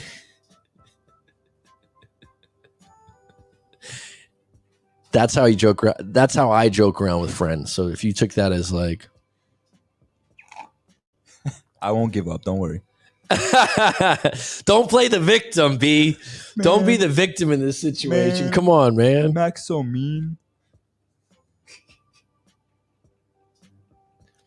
Yeah, that's what got lost in when you have. That's what got lost in like guy camaraderie. I think now I've been living in the States for a long while, but with all these trigger words and like feelings and like making jokes. Oh my goodness. Mm-hmm. Like how bad a time do you give each other when you're buddies like in high school or college? Dude. I mean, different groups are different, but you know what I mean? You've been on ball teams or something like that. Like it's kind of what you do. Yeah, it's absolutely what you do. All right, I'm going to add you to the stream. Give me... All right. So we can do that. It is nice to have a friend for joking around. Let me know if you... Go ahead and talk. Hey, Mac, can you hear me? Oh, I'm going to have to put my headphones back on. Stupid. Hello? I can't. Can you hear me? Are you there? Yeah, can you hear me? Oh, there we go. There we go. Let me turn it up. That's the problem. Hello? Hey, can you hear me? Yeah, now I can hear you, bud. How's my audio? I think I might be near like a speaker. I'm just in the airport in a random nook. Okay. It's not bad, actually, yeah. With a few of the proud in here have also been delayed overnight, so... Okay. Bunch of soldiers in here sticking it out. So this is great. This is helping me pass the time, so I appreciate it. No worries, bud. So we'll start with coworkers and girlfriends. So how do you want to approach this topic? Do you know of one, of a friend of a friend? Or? Yeah, well, no, I have a specific instance we can break down, but it's more like it trickles up to a larger principle of like, how do you even go about that? Like, say you think a coworker is like got the hots for your girlfriend, even if she's not giving it any, attention or reciprocation. Like, is that something you address? Do you just leave it? It's a thing I've been thinking about, but there's a specific reason I'm thinking about that. I'm happy to get into. Break it down, and I'll chime in when needed. Sure. I'll ask you some questions about it. So it hopefully has some application outside of the specific instance with that general notion, but and I'll try to be brief, but basically my girlfriend, it's this thing, and she does a sales job, and it's this thing called, if you for like a top performer, they send a bunch of top performers out. It's a big company. to this like all paid trip to some destination. It changes every year. They just get to do cool stuff and stay in a nice hotel and whatever else. And usually get to bring a plus one. I wasn't able to go when they were booking it because I thought I had a business trip I had to go on. Ended up that getting postponed, but I still missed the deadline basically to be able to go with her. Unfortunately, so that's why I'm not there. But she has, a work guy friend, maybe a couple years older than her, and they're very like they talk a lot at work, and they're like they ping each other. Like I am like not in like any Mhm. just talking about stuff going on at work. Some of it's collaborative, work related. Some you have I have coworkers too that Sure. particularly that I'm not attracted to, but you know, Right. but you know, and what happened is the way it worked out. This guy and her are like the only two people on this trip with like a bunch of people. It's a big company thing, but like in the same age range and like on this trip together. So they kind of like are doing stuff together on a friend level. And I can't help but think like even if she's gonna give it zero attention and zero reciprocation, he may see this as an opportunity to like start chipping away at if he's interested. You know what I mean? Like it's just like a lot of Is he one-on-one single? time. Yeah, recently single too. Broke up with his girlfriend. Okay, so that's convenient. All right, so that would be my number one question. Um, Number two, she told you about it straight up from the get go, right? Like that this is my friend and I'm going to invite him in lieu of. So she was clear about it with you. Yeah, yeah. She didn't invite him. Like he also is like a top performer at the company and is in Okay. there on his own accord. Like he just didn't have a plus one also. Okay. I thought because when you said plus one, I thought he was invited from her. Okay. So it's Oh no just like, no yeah. okay. They So this is both good. So this is just yeah. circumstantial. She didn't invite him, but she let you know he's coming. Yeah, super transparent and like I have no like from her side no reason to fear. She makes me feel very secure about it. It's more of like a thing in the back of my head. Like I know how guys are. I saw one message. Like I really don't know a ton about how they interact. I just saw one message that she showed me. She's like, hey, like here's what he said about this thing that she had some like controversy going on at work or like who got to get like credit for a deal basically. And he was talking to her Mm-hmm. about it and like stuff he knew about it. And then he goes, it was just one little line. But I was like, that was flirty. He basically goes, congrats on closing that, XYZ deal, you sicko. And I was like, ugh, you know what I mean? It's just, it reeked of like, it seemed flirty to me. So I was like, he maybe has the hots for you. Yeah, But like, at the end of the day, if a pretty girlfriend, guys are going to have the hots for him in different circumstances. absolutely. This is good to talk about so you don't build up a bunch of contempt and like get passive aggressive about it. It's actually a really good thing to talk about That because comes with the territory, right? well, no, like when you talk about it, especially Mike, because I've talked to him before, it's like you're looking for reasonable ways to go about this rather than just be emotional. You know what I mean? So being Yeah. that my feelings aren't involved, it helps. So, um, how long has she worked with him? Probably year and a half, 2 years, like since you started, presumably. Mhm. And he just broke up, and he's in the same. He's only a couple of years older. You said, Yes, like same general range, I'd say. and they're going to be staying like at the same hotel.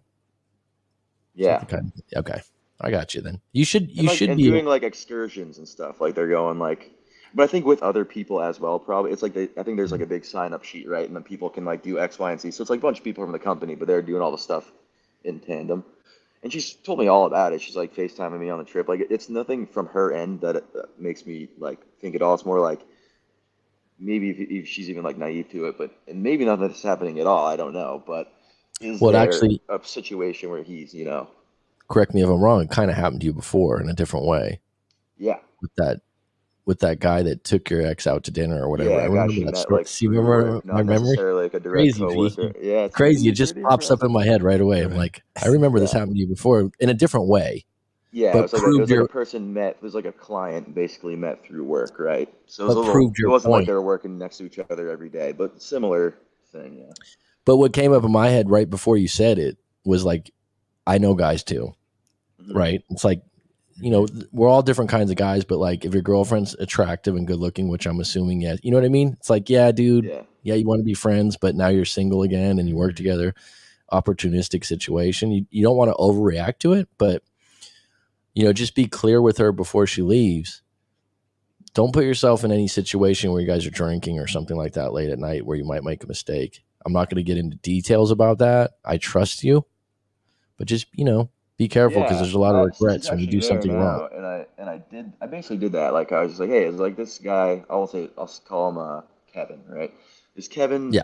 is Kevin a good dude? Like, kind of get at it without being too on the nose. Like, is this guy trying to Mhm.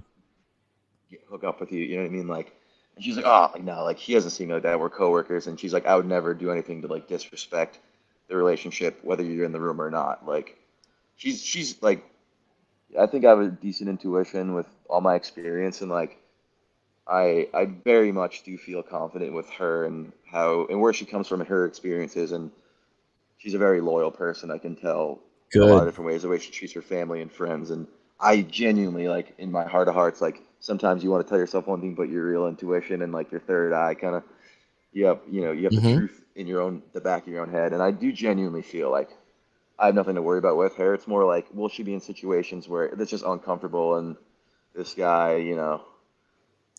it's just Yeah, I like would being say that. flirty and chipping away slowly. It's kind of one of those things like with a coworker, they have the luxury of time in close proximity to like slowly develop this thing. You know what I mean? It's like a very unique situation. That's why I feel like a lot Yeah, of because affairs probably happen at yeah, work. well, you're observant. You've probably seen it from afar. You've witnessed when you liked a girl and you kind of subvertly went to work on her a little bit. So So like, Yeah, I it's like see you where you're almost coming use from. the powers for evil yourself sometimes once or twice. So Ex- it's like you hey, see when someone else can do it. hey, bro, what I see in you, I see in me. You know what I mean? It's like Yeah. right when you said like I know guys. It's like I can be friends with women, but I'm not attracted to them. Or if they're, you know what I mean? There's different circumstances. So Yeah, I believe a in girl, that. one of your best friend's girlfriends you can be cool with and look up Yeah. to for advice, I stuff like that. When there's like boundaries or it's this mutual agreement where you guys are both not interested to each other because of a circumstance or something. Well, what stood out to me that what you said, what's going for you to not worry so much in this situation is number one, you guys are in the honeymoon phase. So you're really in a good place. So the Hmm. time that this is more fragile is like you're together 2 years and you have other issues, right? So, Right. you're like, the intimacy's down, we don't see each other as much. We've been fighting over some petty shit. That's when it's going to be more vulnerable to Kevin, right? Hmm. Where right now you guys sound like you're in the good part. So, Yeah, and you for have good sure. communication. But the thing that stood out that I was going to ask that you already said is like, you're a good judge of character. Loyalty is a trait she has built in. There's not, you can date a woman that you're like, she's great in a lot of ways, but you kind of in the back of your mind say she's flirtatious or she's the type that might do something. You're saying like, you know what? I don't think she's like that based on her personality and her character. So she's less likely to do it. Where there's some women I've dated or been with, like they're in that situation. I'm not saying they're going to do it, just their personality and they don't follow rules as much. They're a little bit more flirtatious. They were promiscuous in their Yeah, and past there's like life. that. There's like different levels, right? There's like very much being almost acting as if like your boyfriend is like watching, right? Or like you can flip it on yourself. Like if you're in a situation, you have a girlfriend, you're out, girls are with you. Like if you really want to, you can be very much acting as if there's like a live feed into a room and they're watching you. Mhm. Or you can decide you want to toe a line but still not do anything, you know what I mean? Like lean into it a bit more. There's a spectrum of choice you have in any situation Hmm. like that. Hmm. And I get the vibe it's like she won't even toe the line, which I appreciate. It's more like, is there still just this dynamic of like this guy slowly, over the course of a week in a tropical location, like, you know what I mean? It's just It's a gallivanting week. around the island. Yeah, it's a week. Oh, that's a long time. Well, I would just say that if you're in good communication, like one of the things that's a benefit that would stress you out more, like you're already in long distance, so you're used to making time for each other. Do you know what I Hmm. mean? Long distance. And that's a plus. But like I said, being that it's the beginning of the relationship, the good part, and I know you have good judgment for filtering. Now we've talked about that, me and you and stuff. You got to give her the benefit of the doubt. And if this guy makes moves like most men do, or not even moves, just flirts, Hmm. like covertly, test the waters or like that's not going to be something you're going to control from the phone. And if you overcompensate, you'll make it worse. Like, you know what? I know he's trying to, get Right, on you right. or this or that. So just tell her before she leaves in a short way that, you know what, I trust you. I just know how guys are, because I've had girlfriends before, like, quit being naive. You know this guy likes you. I'm just saying, I'm not saying this about your situation, but I'm doing what I do. I'm very fucking observant too since I was young. So I'm like, I know I've had an ex-girlfriend that worked with older men in real estate and in the office, and so and keep mentioning. I'm like, why is he having lunch with you? You know what I mean? Like, again, yeah, he likes you, right? So I understand it. What I do know, in my own personal belief, I've been in relationships where I know that guys like that, but I have such confidence in our relationship that I don't care, because I know my girlfriend, how much she loves me or she's into me. So Yeah, that's a feeling that I think you have right now, because you kind of I stated definitely it. do. Yeah, I definitely do.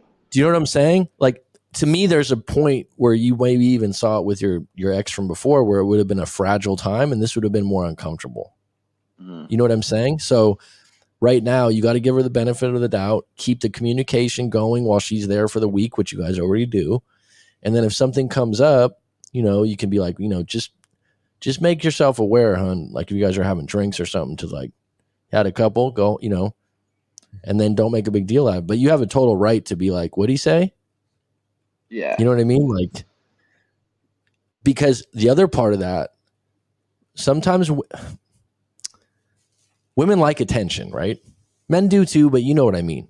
They'll lie about it, but like, if a guy covertly likes him, they're like, no, he doesn't like me. No, it's not like that. It's like, back of their mind, most of them are like, it's nice because the guy is going to be extra nice to them. Mm. So subliminally, they welcome it. Now you see that from your other end, like you said, like, I'm thinking when you were talking, like, we know guys, she's attractive, right? So on your end, just like your ex did, like when the guy came out and was like, oh, now that your boyfriend's out of the picture, and he was true, she was like, oh, I was so surprised. And you're like, I wasn't. Right. Right. So Yeah. what I'm saying is, you don't need to get out in front of that. And what you're doing well is you're not assuming that's going to happen again. But on the flip side, your relationship's strong right now. She has a high attraction for you. She's been transparent. And so if something comes up, just trust that she's going to go, yeah, he did hit on me last night. I was kind of surprised. And you're going to be like, I wasn't surprised. But in the back of your head, because one of my ex-girlfriends that worked in a business situation, she would tell me, actually, so-and-so said this to me. And I'm like, yeah, I'm not surprised. But I was confident that she would bat them down, because then the woman kind of goes, oh, I didn't know. But if your relationship and your attraction in your relationship strong enough, she's not going to, and if she's a loyal person by nature, that's her character. Like, Yeah. she's not a cheat or someone like that. That'll persevere in most cases. That'll overcome it. And then she'll tell you, yeah, Kevin did start to flirt with me. Ha ha ha. And then she'll make a joke out of it.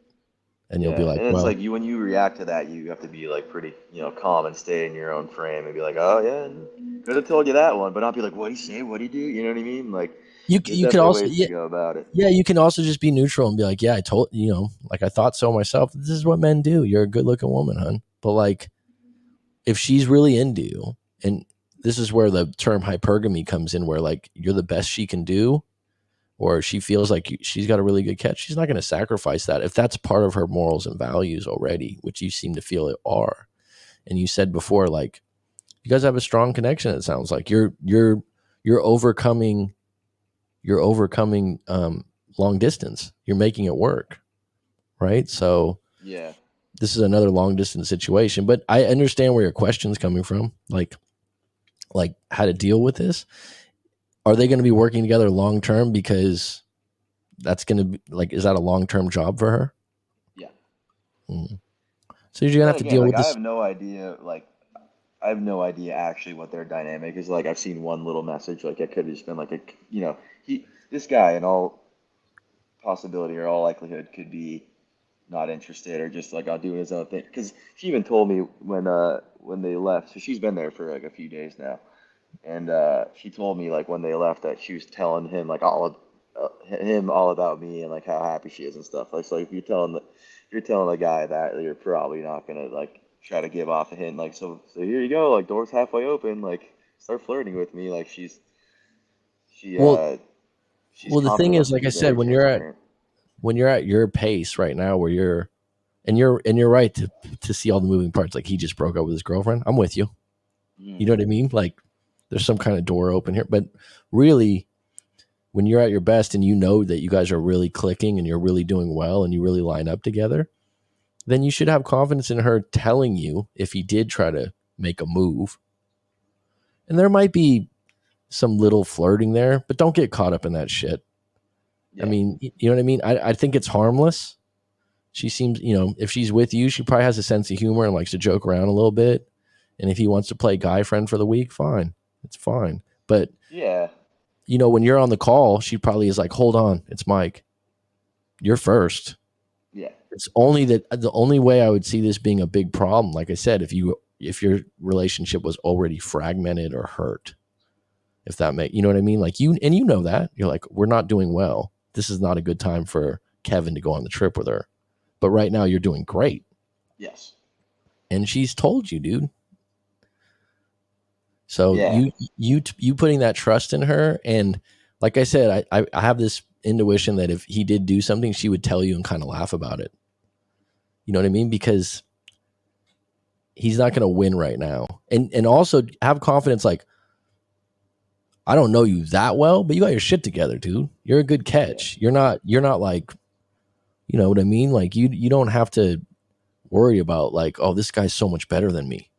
Like guys start to measure that too. Women measure it all the time. Women are always measuring who you're around, women wise, beauty wise. They always are in competition. Men are a little bit more like, whatever, this guy's cool or he's not cool. The fact that the dude met you met him?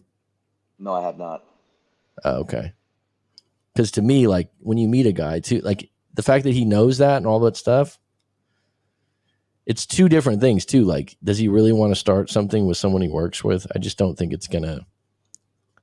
Yeah, Like, there's some she's like, variables. oh, like we're coworkers. She said it like so dismissively as if like that's not even in the realm of possibility. You know what I mean? In general with her. So I do feel very confident. It just like makes me think about that whole principle of like guys and girls being friends and like, oh, we're just friends. But it's like, yeah, but I bet if you texted him, hey, come over my room tonight with a glass of wine, like he's not gonna be like, oh, I don't know, like we're just pals. Like, you know All what I right. mean? So if you Yeah. Well, really don't like create do those that, scenarios because they haven't happened yet. So, like, you yeah, doing that absolutely, puts her in an absolutely. uncomfortable situation. So, giving her the benefit of the doubt, you can look at this like this is going to be a really good test for our relationship. I'm not going to say that to her, but Yeah. Oh, none of this is gonna. This is all stuff in my brain as like thought that's why experiments it's good and to like talk just about it. Yeah. intellectualizing things. But it's not, I'm not, of course, never gonna say any of this shit. But Yeah. it's just good Good. stuff to think about. And I do really feel secure. It's like, kind of like the angel and the devil being like, I feel super secure. All signs, all evidence points to a great, healthy relationship with nothing to worry about. And then the little devil is like, yeah, but he's chipping away at those ankles. You know what I mean? Like, he's or maybe he is, But Well, I then mean, again, it's here's like the other there's always thing. going to be someone there doing that. You know what I mean? If you have a pretty girlfriend, there's always going to be someone trying. It's part of the Yeah, game. and she works with men. The flip side of that too is maybe this guy's heartbroken about his breakup, more than you think. Maybe this That's what she guy, said, actually. So yeah. and that's not attractive to women. Mm. So if he start talking about his breakup to her, women are not attracted by a guy appearing weak about a breakup. It sounds like they would, but it's not. It's, you know what I mean? So if he's talking about those things and she knows about that, then that's actually a plus for you and it's fresh. And then the other part is, I if he does, it just sounds like your relationship's too strong right now. What you could do is too, like when you come up with these scenarios, like, oh, like if he asked you over for a glass of wine or something like that, well, what if your girlfriend was like, no, I don't think it's a good idea. You know what I mean? Yeah, you could always just like tack on like the heroic, great Right. storybook ending for yourself. Yeah, like, and you guys are official right now. You're boyfriend, girlfriend. So there's no gray area here. This is her responsibility to be responsible. Just like, dude, you could be in the same situation. You're a business guy. I don't know what your outlets are, but there are guys that I have as clients that are in business roles, executive roles that work with women they're attracted to, that have partners that are interested, but hold that boundary. They've told me. So that, like, this guy could hold that boundary. You know what I mean? Like, he could be the guy, and it doesn't mean he won't think she's cute or maybe say a clever line, but how's it really going to land? How much did it go? How much went into her falling in love with you or being in this situation now that you got 4 or 5, 6 months of intimacy and all of it built up? And what's this guy got? A couple clever lines on a fucking text. Right. Like when I'm really good with a girlfriend, which for me personally, I feel this sounds bad, like bulletproof. Like I feel like any guy that hits on her, I'm like, whatever, dude. It's a compliment. Like, because I feel that we have that built in, and I'm also just attracted to women that are loyal if it's a girlfriend. Yeah. So like to me, I have a lot of clients now in their early 20s with the red pill and all that. That have some different things, and they're just like, oh, I want a hot woman. I want a hot woman. I'm like, loyalty is really important. Like if she's cute and loyal, could you go with that? You know what I mean? Like it's really important. So if you said that you believe that in her, like I would let that take its course, because I absolutely believe he could just be friends. He could have a moment where he is attracted to her and might say something cute, but it's not going to transpire because he can't overcome the fact that you guys are in the honeymoon phase. You guys talk every day. You guys have been intimate. There's a lot of things he'd have to overcome to get to the promised land. Right. Because it's Yeah, not and going to I do be. really feel very confident. And also that you have to think like there has to be some level of openness on her end too, which I don't feel there is at all. It's more like if there were ever to be a circumstance list where like the odds were in someone's favor if they wanted to like take a go at a girlfriend, like that's a time, like a all expenses paid trip to a tropical island, like where you spend a bunch of time with the person, like that's kind of like the optimal setup. But at the same time, if one person's just fully shut off, which I think she is, like there's nothing to worry about. It's just always in the back of her head, like I know he's trying, but let him try at the same time, you know? Exactly. To be honest with you, when I've had girlfriends tell me like, oh, this guy hit on me, I'm like, okay. I don't look at it like, oh, what a jerk. What'd he say? I'm like, okay. Like I listened to it and stuff, but number one, she told me, so she's letting me know she said no, right, for her number or whatever. Like women are going to get hit on that are attractive, right? So as long as she's keeping that airwave open, and the way you keep that airwave open is not to overreact. Yeah, Because to you know always when stay you've been in calm in your brain. relationships, the overreaction comes from when you have such a rapport that you feel like something's off before that guy hits on her. Yeah. Is that, you know what I'm saying? And Like it you feel also, like the like, if you relationship's overreact, weak you kind of give before that. something legs that didn't have legs before. You know what I'm saying? Yes. It's like, oh, maybe I should like think about him in Yes. that way, or maybe like I should, you know what I mean? Like when as before, she could have never even thought of it like that. It almost like gives that thought roots in her brain, so you It kind gets of like have a, momentum and you give it yeah, weight. You know, exactly. it's just like when someone was just, this is totally off this particular topic, but it's relative towards your point. It's like someone I was just took him on a hike yesterday. This guy was like telling me a story. He's in his 40s and he was talking about like America and the political correct stuff and all this stuff. And he's in a Zoom group like for a learning program or something. And they have a breakout room of like 4 people. And he goes, oh, where's the bald guy? And the girl's like, I can't believe you said that. Da, da, da. And he's like, why? He's bald. And she went on and on and on and on and on. And he was like, well, he's bald. I don't think it's rude. You know, I don't think I was talking behind his back and all this stuff. But what the woman didn't realize, Mike, she's giving it weight. Hmm. You know what I mean? So if that bald guy comes in and he hears that, now he feels embarrassed because she made it big. You know what I mean? So like Totally. in this situation, if you set it up to be a big thing, now your girlfriend's gonna feel more like she's walking on eggshells. Whereas if you go, you know what, in your head, I trust her. She's a loyal person. We have a really good thing going. It would take a lot for her to overcome that and just have that confidence that that's not her character and believe in that. And that's where you go with that. And when you have these thoughts that come up, like, you know, I saw the text and I see what he's saying, you can just go, she still showed you the text. So Yeah, yeah. And to clarify, like I'm like 99% on that very healthy outlook of looking at it. Like I always do revert back to that. There's always just that 1% of my brain being like, it's still not an ideal situation, but I'm still very much in that camp of everything's fine. I fully believe in her loyalty and everything. Like I'll sleep well at night. It's just something I've thought about and talked to friends about. because of it, like more at the meta level, not specifically this instance, but like how do you deal with someone who like has the hots for your girl and like is in a co-working setting or is in the friend group or whatever, one of her friends of friends, and how do you like go about that as a person in a relationship when someone has intentions, even if your significant other isn't at all interested or reciprocating? Like, how do you even go about that? Do you just ignore it? Do you talk to them about it? But then you risk giving it legs, like we just talked about. It's always like that weird. It's like a weird balance of not doing anything, but like wanting to also like be open about your thought about it. So it's just this interesting balance and like where you strike that. And also And then, depends on where you feel about like the can guys and girls be friends thing and like the well, just keep in mind abstract. when you talk to your buddies, your pals, your friends, your colleagues, they're just going to project their own experiences. So if they had a girlfriend or their mom or their aunt and they ended up with a coworker, they're going to go, "Oh yeah, that's going to happen, man. I know it." That's where I differ because I'm more objective, right? I often give you example stories and stuff, but it's not that cut and dry. But most people, they just relate their own experience, or now with Red Pill, they just created rules. Men can never be friends with women. Says who?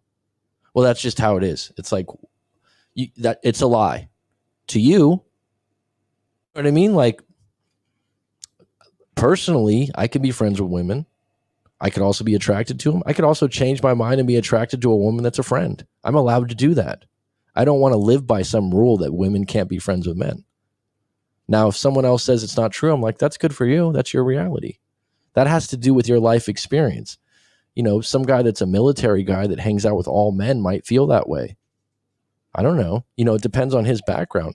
Like I said, if you're in a field where you work with a lot of women and you just said like, "Oh, I have friends and colleagues at work," and you went, "I'm not attracted to them." Right. Like, so there's a possibility that he's not as attracted to her as you think. And he's, one of these guys that, like I said, I've had colleagues that are women that I work with that have a boyfriend and I respect it. Some of the things I do might come off flirtatious because of my personality, but I draw the line. Like I won't go there to feed my ego or anything like that. You're in a relationship. It's cool. Like he might just have that line. Maybe he's just being playful. So, and they were friends before too, right? So, are you there? Are you there still? Maybe we lost you. Sabina, I did see your message. She's chirping. She's chirping at you a bit. She's chirping. Chris, what's up, buddy? Thanks for joining, man. Can you hear me now? Yeah, I can hear you now. Yep. I think I accidentally muted my mic. That's on me. Yeah. I completely agree. It's all like people's past experiences boiling into things. So I do appreciate the more objective, perspective that comes from talking with you. And it's overall like pretty peaches. I'm very happy. It's been to get a bit off topic, but to toot your horn, Mac, a little bit. Like I said, I talked to you first in January 2020, so it's been like this crazy experience going from a pretty low point in a breakup and then having that kind of triumphant moment. I think we've talked about this before, but you kind of have this moment where all of a sudden you emerge victorious and you find yourself again. You have your swagger back, so to speak. And not only do you have like where you may have been like, oh, I'm back to how I felt before when I met that first girlfriend. You know what I mean? I was feeling myself and confident, but you're also armed with all this one knowledge of like the breakup and what you learned from it, and that reassurance that you can get over it, but also you have a whole new list of data about what you want in a relationship, what you don't. So you're kind of like a 2.0 in the sense of, yes, you have your confidence back and you're back to that old self that you were when you attracted that first girlfriend, but you also have all this wealth of information and knowledge about what you prefer, what you don't. So the next time you engage with something, you're way more mindful, you filter more. Your shot is ultimately better. You have like a better likelihood of landing something that's going to be more worthwhile for you because you have all this additional data to like make that decision based off. So it's been like a really crazy experience. Can I ask you one question? Because I had a client earlier today, and he was asking me the golden question. He's been out of his breakup like 9 months. We've been working together off and on for a little while, and it's been helpful. He's doing better. But I often get asked this question. I'll say what I answered after I ask your opinion. And he's different because it's a little bit more painful, his situation, for different reasons, because it's a different breakup. But he was like, when is this going to end? Where I'm like missing her. The feelings. The thinking about her. I know that you said you had like a resurrection, I would call it, or, when you start getting your swag back and you start feeling good and you start dating again. Was it when you met this girl, or was it prior to that? Prior. Okay. And what was the turning point? Was it dating another woman that you were just interested in, or was it moving somewhere new? So this may be unique, but for me, it was more leaning into like family and friend relationships and having just like a blast with those people and getting that confidence back of like how much value they have for you, and then and like the confidence they have in you. And then, I was just having a ton of fun, like going out, being single, and like you start to get this pep in your step again. Whereas I think what happens a lot of times is you get down into this rut where you're like your self-worth and confidence is hit. And so when you lean on people that you care about to bring you back out and like push you back out there and have a lot of fun with them and not really worry about getting the other person back or what are they thinking of me, and kind of just really start to commit to move forward, that's when I know one day I woke up, I was like, I'm having a pretty good time. You know what I mean? And I couldn't tell you exactly. It was probably around then, like 8-9 months, I'd say. Was it 8 or 9 months? And just to recap, you were with your ex-girlfriend for how long? A year and change, and then we broke up and got back together for like 6 months, and then put the final kibosh. Right. Well, thanks for that feedback, because I was just what I had told him for his specific situation. I was like, it does take time when you're doing it right. It's okay when you miss them and you're going to compare her. But I'm like, probably it will take you to fully get over sometimes, which this is different than what you just said, is when you meet someone new, whether that works out or doesn't, and just prove that you can meet someone new that's equal or higher value to you, that excites you, that you just prove to yourself that like, it's not all about this relationship. Like I can find, in your case, like family and friends are giving you that, obviously not intimate feeling, but love and camaraderie and fun, people to talk to. That spark. Right. Yeah. And let me supplement that answer too. Like sure. that single period when we were getting out there, I was absolutely like talking to women, hooking up here and there, going on dates. So like that was coming too.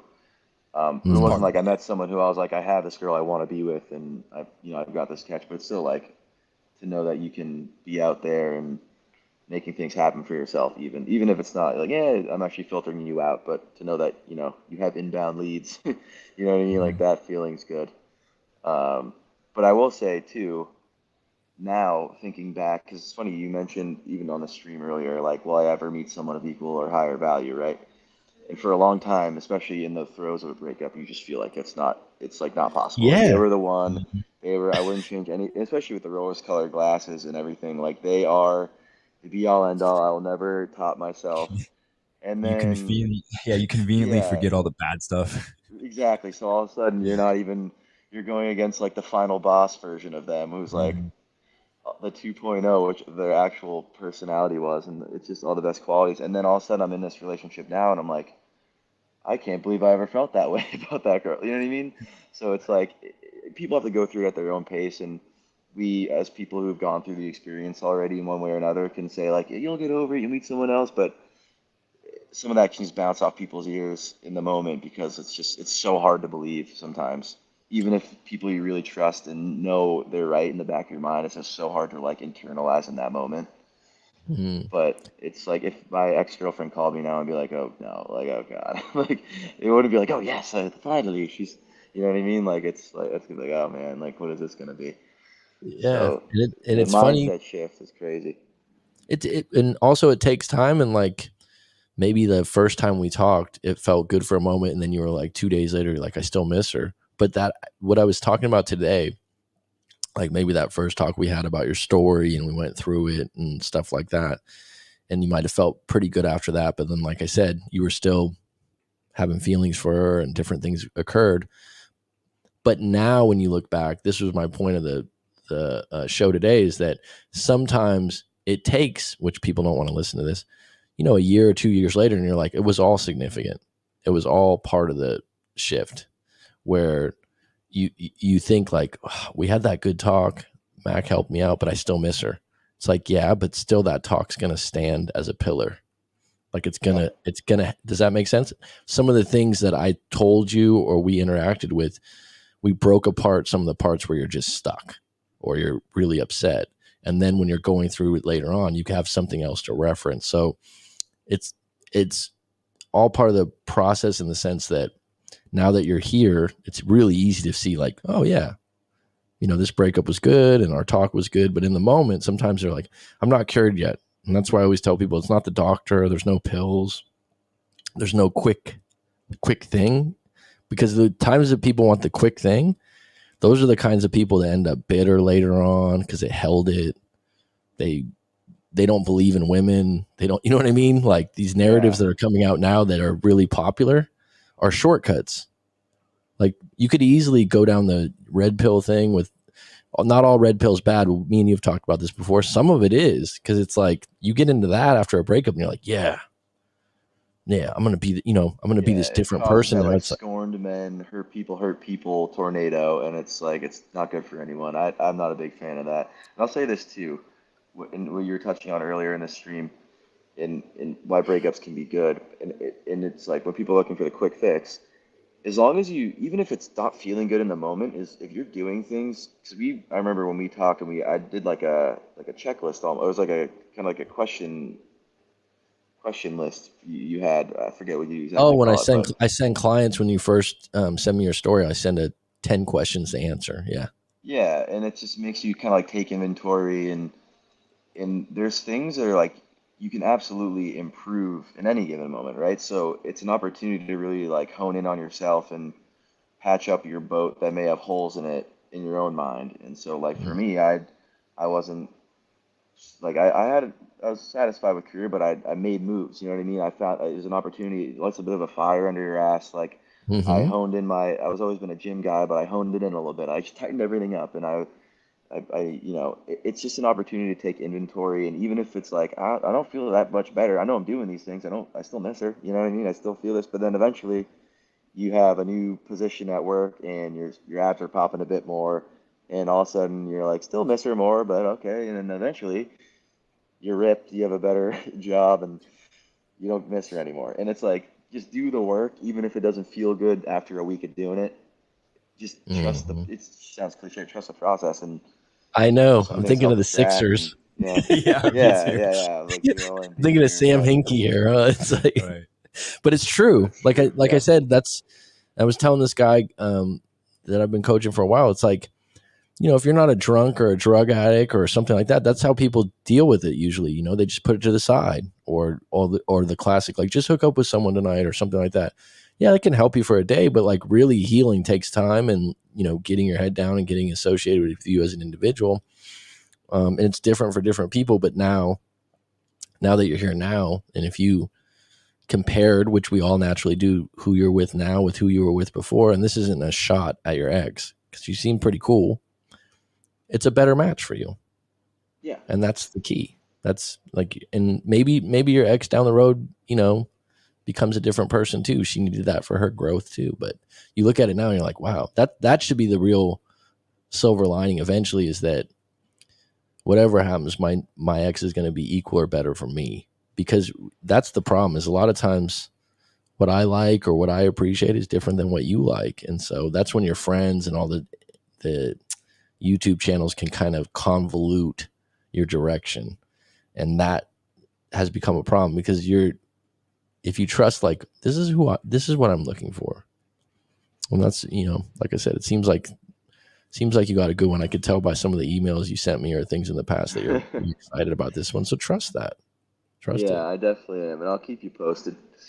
Uh, because you've been a part of the journey, you know Absolutely. what I mean? So I want the success stories to be able to come in too, not just when things are going awry. So, I like it. so I always want to keep you in the loop. I'll shoot you an email every here and there, but Yeah, no, it's going super well. I'm definitely a happy camper these days. Good. Well, I appreciate you coming on, and all the best on your layover. And yeah, keep me posted. You can email me anytime, and I think it'll be fine. I think you got some answers here to deal with, or some new perspective, Totally. and hopefully it'll smooth it out for you a little bit. All right, bro. Absolutely, I appreciate it, Mac. All right, take care. See ya. Who's next? No.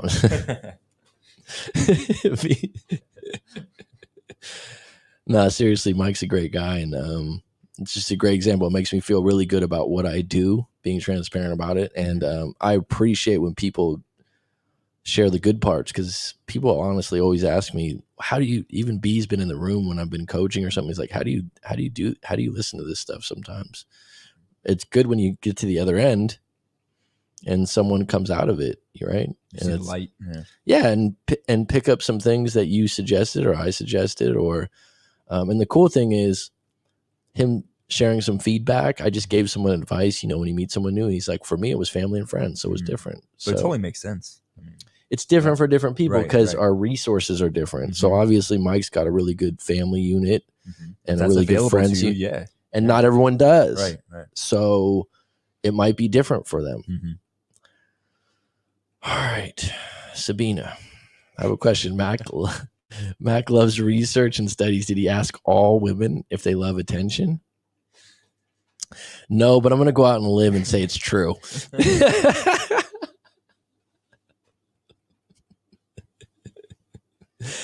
Even the women there are like, I hate attention.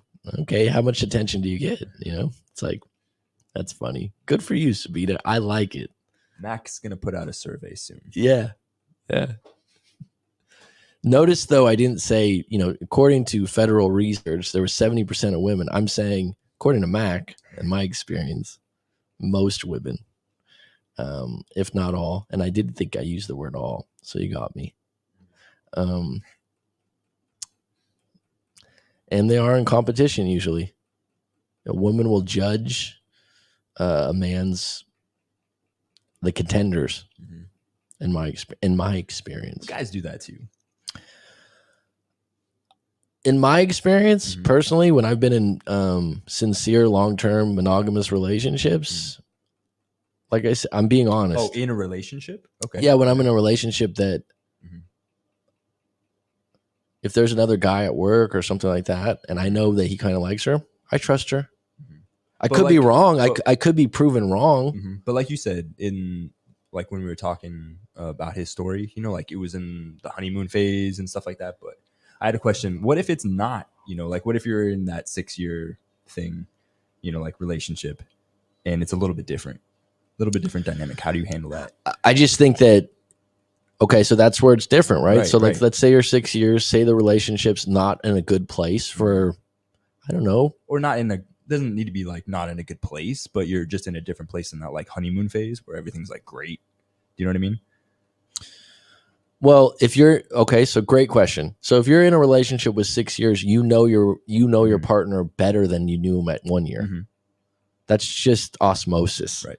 Okay. So you kind of sense things, not that you're a psychic, but sure. Do you know what I'm saying? You can sense when your partner's off and different things are different.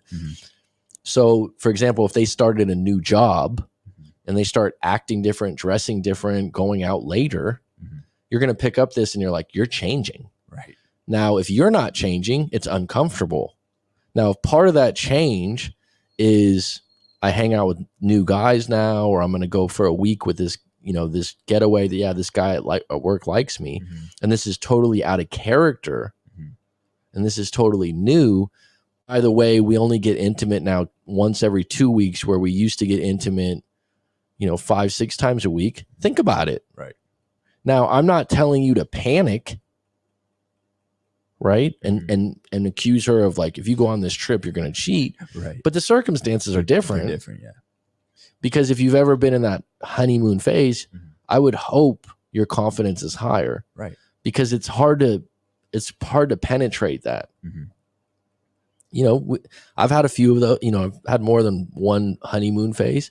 It's a great time, right? It's this person, And by the way, the intimacy thing, going without it for a long period of time makes people more temptatious, if that's a word. Sure. So, and the circumstances in the 6 years, you can feel like, oh, we're not the same, or we're a little distant. And you can feel, by the way, if Mike's still on, you can feel like if they did something wrong, you can kind of sense that. You can, if you've been together a long time, again, I don't want you to, I'll take that back a step. If you're the type of person that wants to believe that they're always cheating and you have a complex about that or insecurity about that, then no, you're just feeding an insecurity. I should take that back. Me personally, I'm rarely insecure about that because my parents never split up, even though it came close. We lived in different places. I never witnessed a lot of insecurity from my dad. I never saw him like in a weak moment. I haven't had those train wreck types of situations where someone cheated on me and I saw the message, and so I just have a built-in confidence with that. But if I had a different experience with my parents or a partner that, like I said, did something, then it would skew me to be more insecure. So like when people are, oh, this person's just insecure, that was built by their experiences before that they somehow aren't aware of. They just think all people are like that. All relationships are like that. So that's why when you start talking, you know what I mean? That being said, the other part of this, if they start hanging out with new friends in a new environment that's more temptatious or more temptations, then the odds are up. So like if he told me, for example, he says she's going to be doing once a month a business trip with this guy for a year. Changes it. Yeah. Does that mean something's going to happen? No, but they're building something there without knowing it or sometimes it's not intentional. Right? But if it's going to be 1 week and there's a bunch of other people there, you guys are at the honeymoon, she's told you all about it. She's even showed you text. The fact that she showed you a text that he wrote, that means that she's being transparent about it and she just wants to let you know. And that's a good thing. If she's hiding things, it's different. Projection in psychology is a big deal. Funny how people use own projection on others. I think we all do it, myself included. I'm more cognizant and aware of it. I certainly am aware of it when other people do it to me. And people just think everyone should follow the rules that they learned when they were young, because that's you can't not do that. That's how you got to where you are. Right. Like if someone, for example, there's a weird thing for me that I always need to put something underneath a drink, like a coaster. Coaster? Okay. Yeah. Since I was a little kid, my mom had coasters, or you always put something underneath a drink. So if I'm at a house, I need a napkin. I'm not a perfectionist. I'm not a clean freak. That's one thing that I just have built in. So that's why you have coasters everywhere? Yeah. Okay. All right. You know what I'm saying? Yeah, he's looking at me like I have a small coaster right here on a table that doesn't need a coaster, probably. You've got how many over there? Right? So what would that do? Like you're in a relationship. You need to use a coaster when you're on the thing. It's like someone can make a big deal out. The other person's like, I never had to use one. We always had plastic cups, or I don't know. These are the things that just get blown up.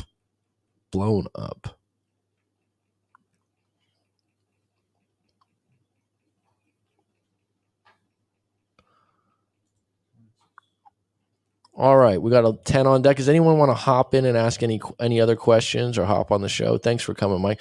What's up, Petty Betty? Define your belief. My mom told me you let the people that hurt you again, so it's up to you.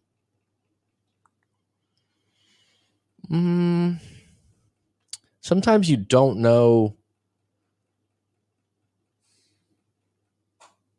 Sometimes when you're in the middle of it and someone hurts you, you're still processing what it all meant.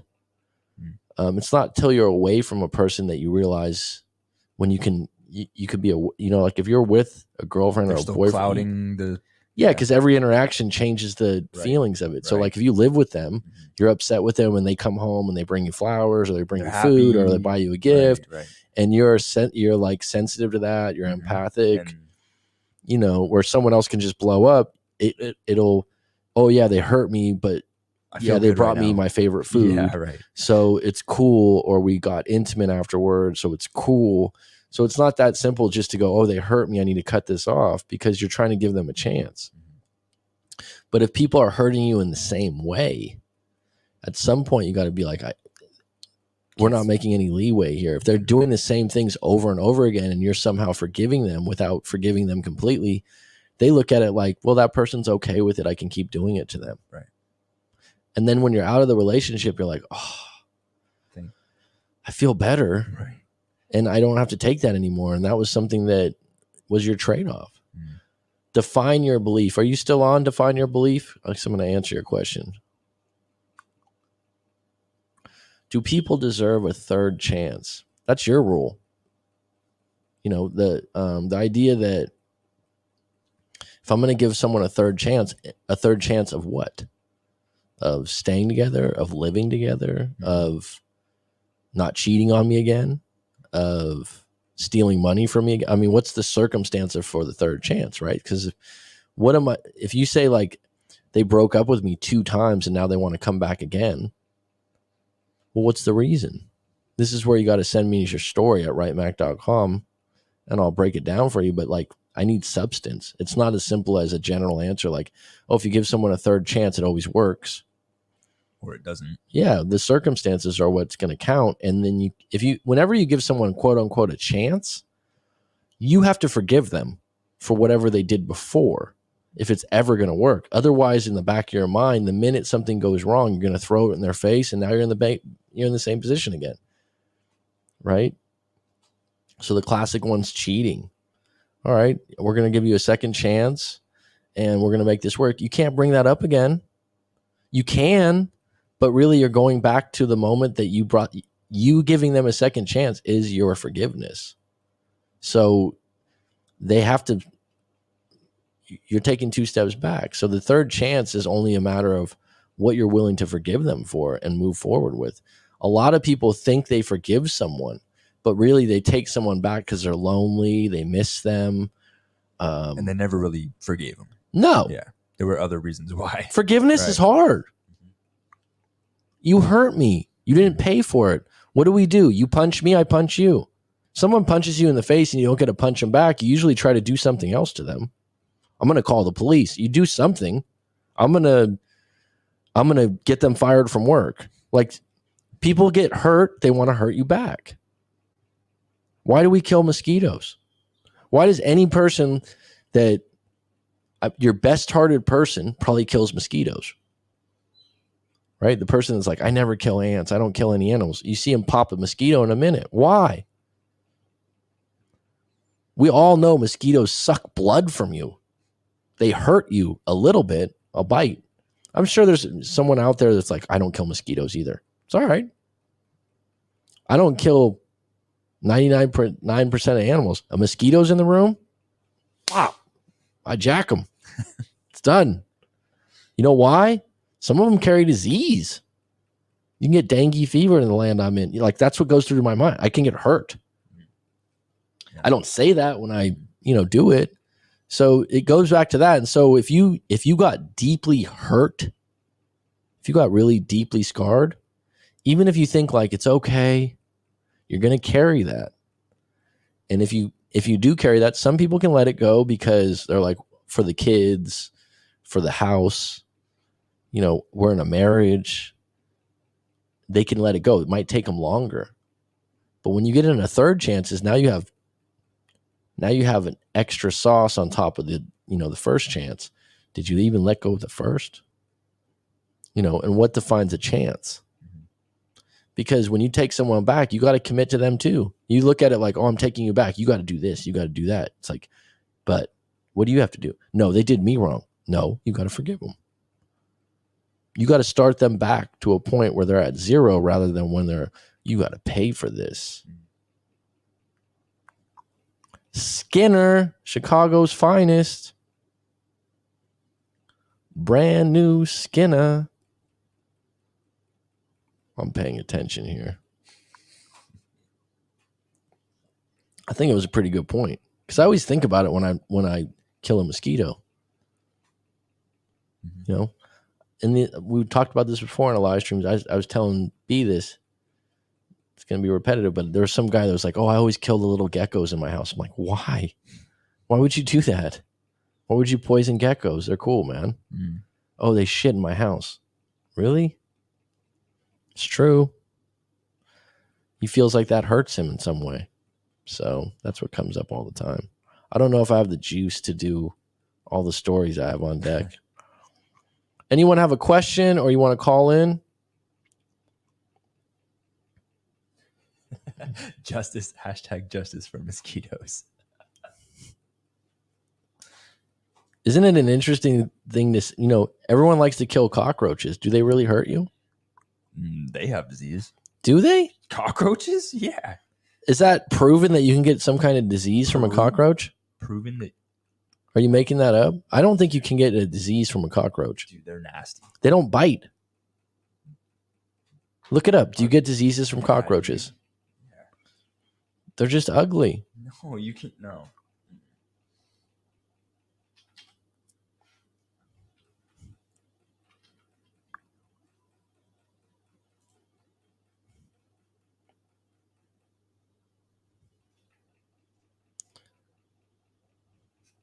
It is believed that the cockroach may be a reservoir for a range of bacteria, including salmonella and a bunch of other crap.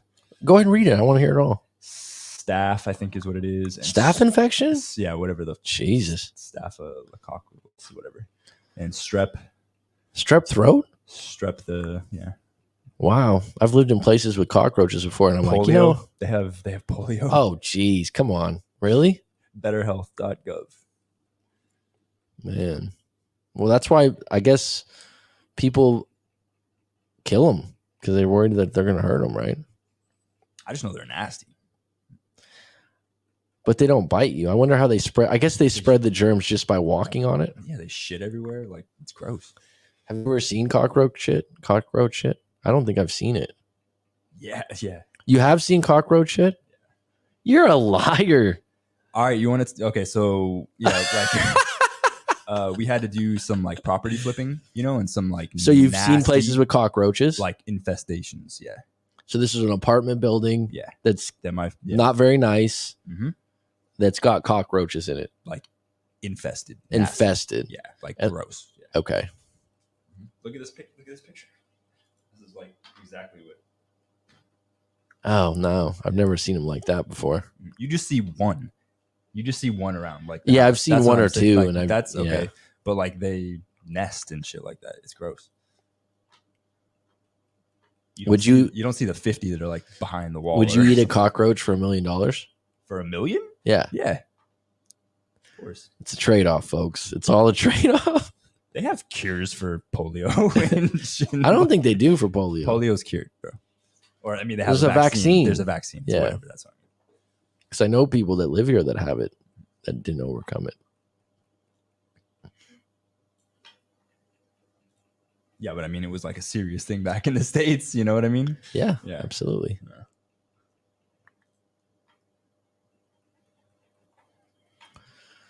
$11 on deck. Any questions? Any closing questions? Rob IS, Sabina, Mary, brand new Skinner.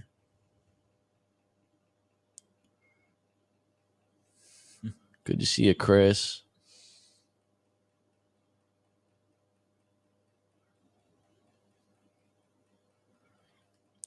I mean, the third chance, like I said, I'm just seeing some more comments about this.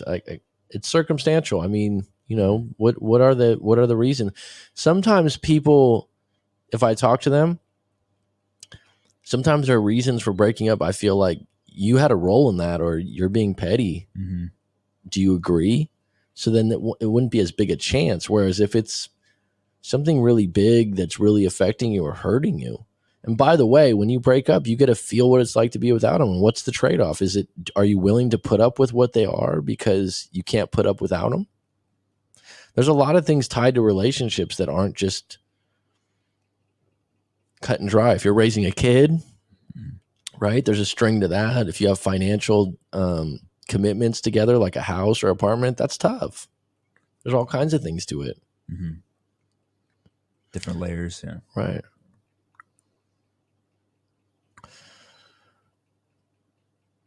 Oh, wow. Okay.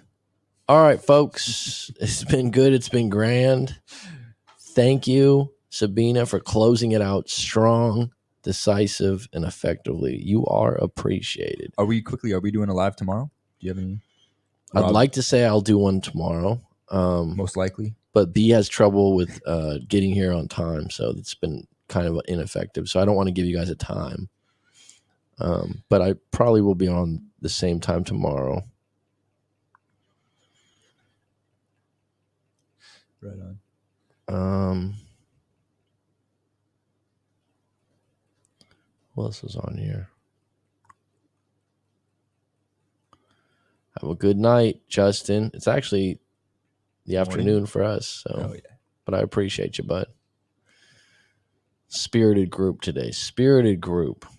Please put in the comments if you make it this far, if you have any topics that you want me to touch on in a future live stream. What was really interesting today about Mike calling in was instead of just talking about Roller Girl, if you need some help, go ahead and book a session. I'll help you out, okay? Because I think that if you're in a 10 years relationship that you just broke up, I highly recommend do a private session. 10 years is a long time. I'll help you. There's a lot to unpack to that, and you should get some tailored advice. What I was going to say about Mike is it's a very cut and dry issue like friends or coworkers at work, but when Mike puts it in perspective of his situation, it's a little different. Mm-hmm. It's not just like, oh, the guy's going for your girl. It's like, no, what's your direct situation? See all the variables that were involved in that? Right. Where you talk on a one-on-one basis. And it was not cut and dry, right? No. It wasn't. So that's what I like about Mike is that he's reasonable and he's looking for reasonable information. He's not just looking for being angry or acting out of vengeance or something like, or assuming the worst. No. A lot of times we get in this, this wheel of like the worst thing that can happen, right? Mm-hmm. You're welcome, Roller Girl. You're welcome.